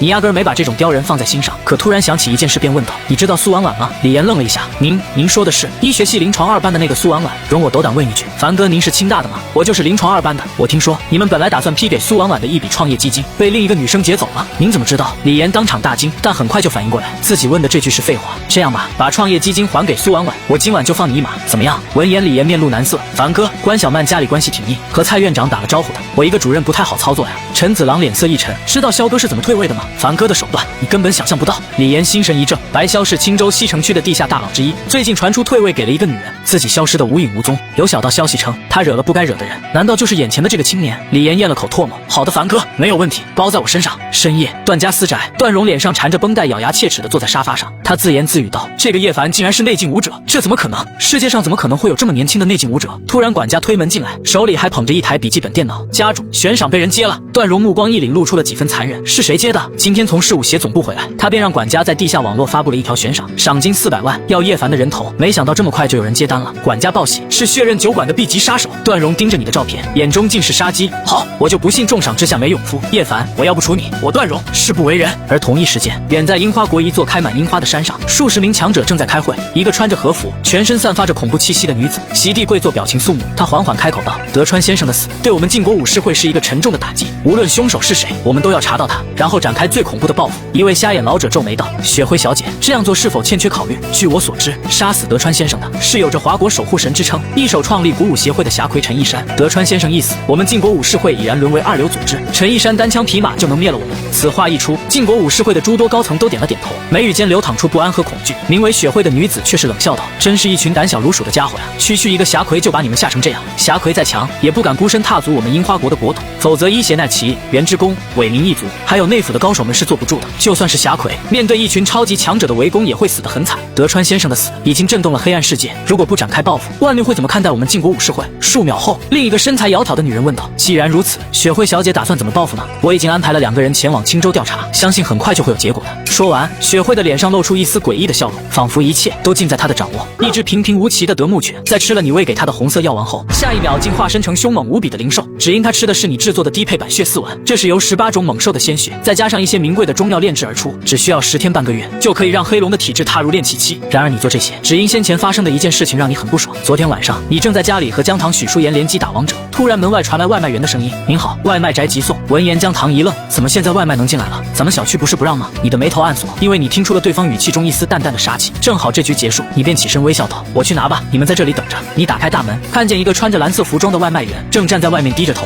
就在他把2份全家桶递给你的一刹那，他的右手5根手指突然变化成爪形，朝你的脖子抓来，速度快若闪电。可让对方没想到的是，你竟然轻而易举就握住了他的虎爪。之后你轻轻一摆，只听见咔嚓一声脆响，外卖员的手骨当场折断，他表情痛苦，刚要张嘴惨叫，而你眼疾手快，一指就点在了他胸口的哑穴上，使他发不出声音。这时姜糖在客厅不耐烦地喊道：“我说大力哥，外卖还没拿来吗？我都快饿死了。”一息后，你拿着2份全家桶扔到了客厅沙发上，你们先吃，我出去抽根烟。来到门口，你拎着被点穴的外卖员悄悄来到后院，从杂物间找到铁锹，接着便开始铲土挖坑。杀手的脸上写满了绝望，内心也崩溃到了极点。他堂堂血刃酒馆 B 级杀手，一个内劲武者，居然要被活埋了！耶稣上帝、如来佛祖、圣母玛利亚，不管是谁，救命啊！2、3分钟后，铁锹被放回了杂物间，你不禁思索道：老这样也不是事儿，万一我不在的时候有杀手闯进来怎么办？之前怕麻烦就怕这个。你走到院子里，一边用脚夯实土地，一边琢磨：我虽然不喜欢许淑妍，但她毕竟是乔姨的女儿，还有小唐。这时，你不经意间看到了院角瑟瑟发抖的黑龙，心里顿时有了主意。第2天，你通过王银花的渠道得到了所需的药材，在接下来的时间，你每天都把一些神秘的红色小药丸掺进狗粮，黑龙吃完后就浑身燥热难耐，它的肉身力量也在成倍的激增。很快，许淑妍和姜糖震惊地发现，一向老实的黑龙竟然开始拆家了。起先只是咬破沙发啃掉树皮，后面发展到咬烂电视、咬穿冰箱，甚至连水泥墙都刨出一个大洞。这可把闺蜜俩吓得不轻。她们正犹豫要不要把黑龙送走的时候，你站了出来。说来也怪，黑龙在你面前气势全无，别说拆家了，连大口出气都不敢。此时你暗暗想到，整个青州貌似也就一位宗师，自己的一条狗都能踏入炼气期的话，岂不能把无数武者活活吓死？这天下午在班级，苏婉婉开心地来到你面前，说她的奶茶摊准备开张了，不知为何，系里的创业基金又同意拨给她了。听后你为之一笑，心想这个李主任办事效率还可以，那就希望你创业成功了。到时候我喝奶茶不要钱吧？当然不用了，你想喝多少喝多少，好吧？这可是你说的。听后苏婉婉顿时有种很不好的预感，因为这个家伙的食量可是出奇的大呀。走吧，下午没课，去你家吃点东西去。你和苏婉婉来到他家饭店，李梅依旧很热情地招待你，看你就像丈母娘看金龟婿的那种眼神，你选择无视，一边看小说一边吃东西。恰逢此时，一个醉醺醺的男人走进店里，他来到收银台前，用很重的口气呵斥道：“给我拿点钱。”李梅脸色一变：“苏海超，你怎么回来了？”苏海超虽然喝了个烂醉，但眼睛很尖，发现自己老婆一直在时不时看向叶凡，他顿时勃然大怒，哗啦一声，他直接化身桌面清理大师，在收银台上乱砸仪器。见状，李梅又气愤又无奈地喊道：“你疯了呀！”苏婉婉也听见了动静，连忙从后厨跑过来，挡在了李梅面前：“你干什么？别碰我妈！”见母女2人的态度很差，苏海超更气了，他一脚踹翻一张桌子，然后对着店里的客人吼道：“看特么什么看，都滚蛋！”10几个客人留下饭钱便匆匆离去。这年头谁会惹一个疯子呢？可所有人都走了，唯独你还在餐桌上悠闲地继续吃。苏海超骂骂咧咧地走到你面前大吼：“你特么聋了！”李梅赶紧跑过来挡在你的桌子前：“你有病是不是？”呵呵，李梅，你是不是对这小子有意思啊？李梅听见这话气得头晕眼花，一时间差点摔倒。这时你站起身，二话不说就给了苏海超一个大笔斗，把他直接抽飞了出去，重重撞在了冷饮柜上。过了一会儿，李梅终究还是不忍心，把苏海超从地上搀扶起来，整个过程眼中充满了失望。苏海超被打老实了，不敢再在妻女面前耍横。老婆，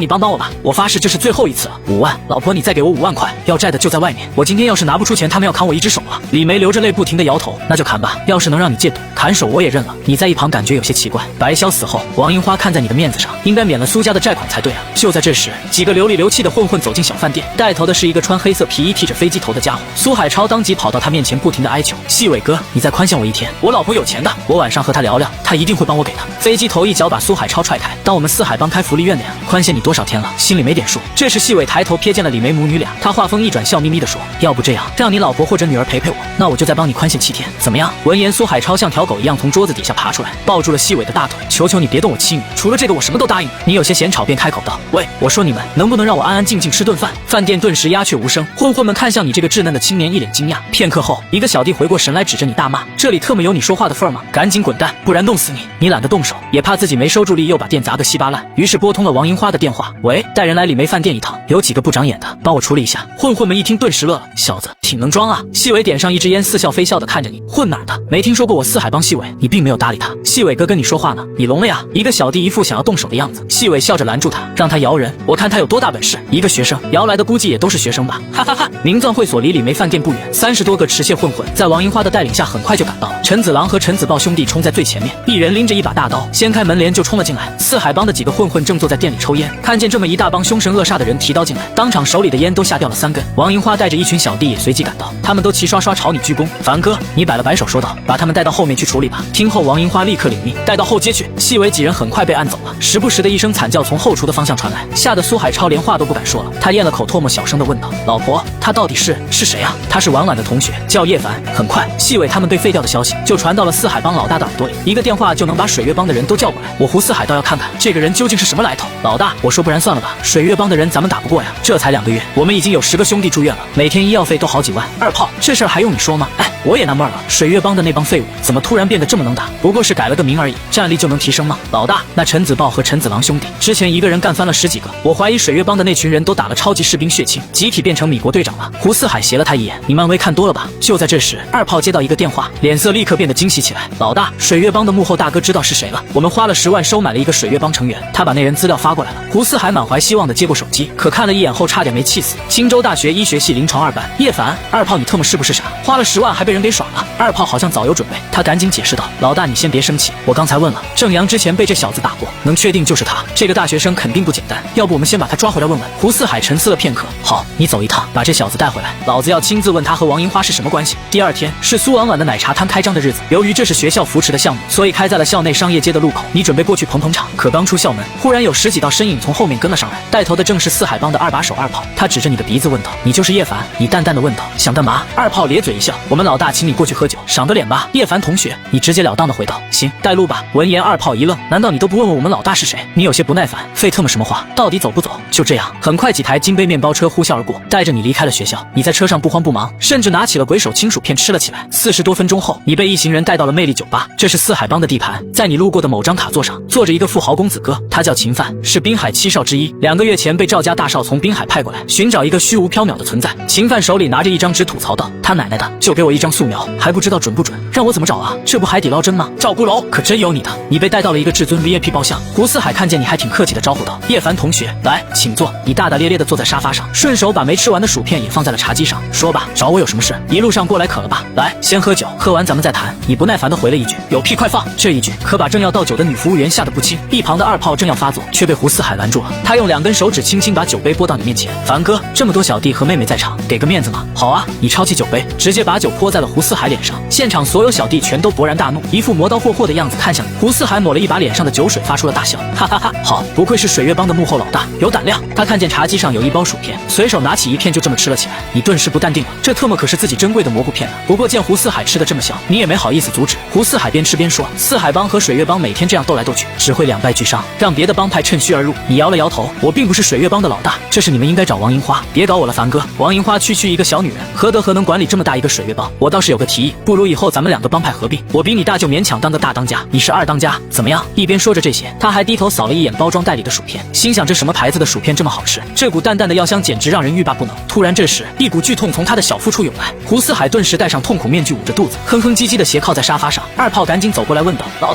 大，你怎么了？”胡四海指着手里的薯片，一张脸变成了猪肝色。有毒！啥？山炮愣了一下，一把抓过薯片包装袋，恶狠狠地瞪着你。姓叶的，你特么不讲武德，竟然下毒！零食可以乱吃，话可不能乱讲。说罢，你便伸手接过包装袋，当着众人面就吃了起来。众人一愣，仔细想想，在薯片里下毒，这也说不通啊。然而胡四海没撑到救护车过来，就口吐白沫，一命呜呼了。二炮抱着老大青黑色的身体，大哭大喊：“给我弄死他！”霎时间，宽敞的包厢里突然就响起一阵喊打喊杀的声音。原来今天这个局是鸿门宴，四海帮的成员们早就准备好了家伙，他们人手一把砍刀，不要命的冲向你。见状，你冷笑一声：“一群蝼蚁，区普通刀具而已，被你单手一握就成了铁泥。”接着你手臂一挥，一群人就像叠罗汉一样横飞出去。没一会儿，地上就躺满了四海帮成员，哀嚎声交织成一片。一个帮派高层大喊道：“他是武者！”二炮愣了一下，随即从腰间拔出一支黑色的勃朗宁手枪。武者又怎么样？老子照样打死你！砰的一声，他瞄准你的太阳穴扣动了扳机，但霎时间你也动了。只见你2根手指往太阳穴上一挥，便轻松夹住了一颗子弹。众人吓得发出怪叫，同时都联想到了一个电影人物：天下武功唯快不破，终极杀人王火云邪神。二炮拿着手枪，脸上写满了难以置信：“你是人还是妖怪？”你没有回答，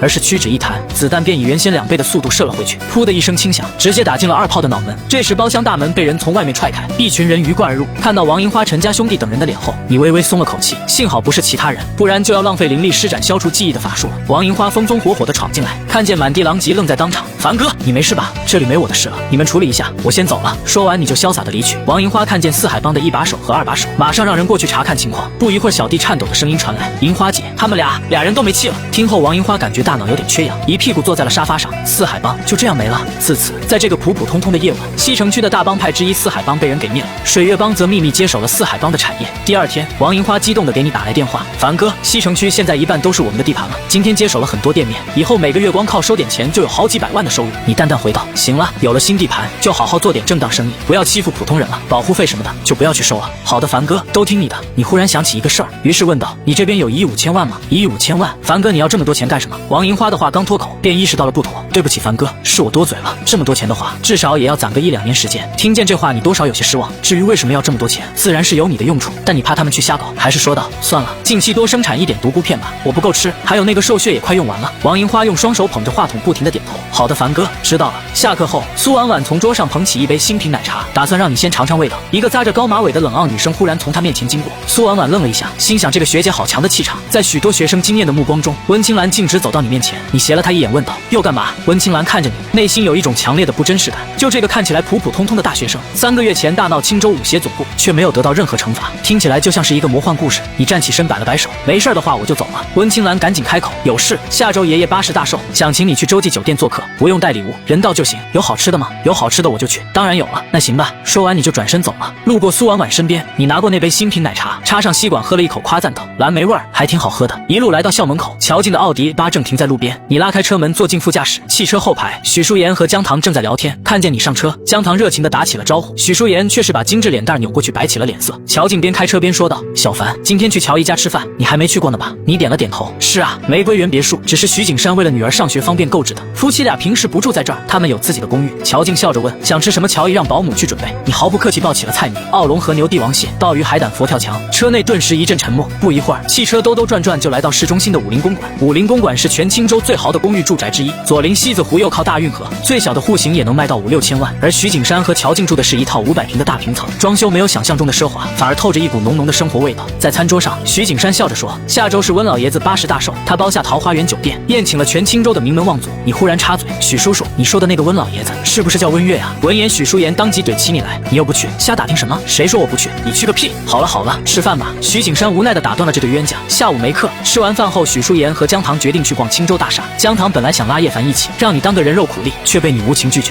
你独自一人回到了玫瑰园小区，却在路上发现有2个鬼鬼祟祟的家伙正在用望远镜监视别墅里的情况。2个杀手发现你，迅速把头缩进绿化带，没过一会儿就看见你牵着一条德牧出门了。2个杀手赶紧跟上。绿城玫瑰园附近有一大块荒地还没有开发，长满了齐腰高的杂草。你打算在这里检验一下黑龙的战斗力。你取下黑龙的项圈，用手摸着他的头，接着指了指身后。黑龙后面有2只跟屁虫，去干掉他们。黑龙昂首回应，悠悠的目光盯住了草丛中2个杀手。一个杀手看向前方，有些好奇地问：“老烟，我怎么感觉他发现我们了？”而另一个撒腿就跑，暴露了，快这么跑！可这2个被组织派过来盯梢的 C 级杀手，到死都没想到一条狗能跑得这么快。只因黑龙已经被你喂了近百粒血4吻，身体素质堪比内劲武者。荒地之上，仿如有一道黑色闪电疾驰而过，2个杀手先后被黑龙扑倒，他俩身体抽搐，惊恐地看着慢悠悠走过来的你。不要！一个杀手挣扎着想爬走，只见黑龙抬起狗腿往他大腿上一拍，咔嚓一声骨折的声音就传来。这时你蹲在地上饶有兴致地问道：“说谁派你们来的？”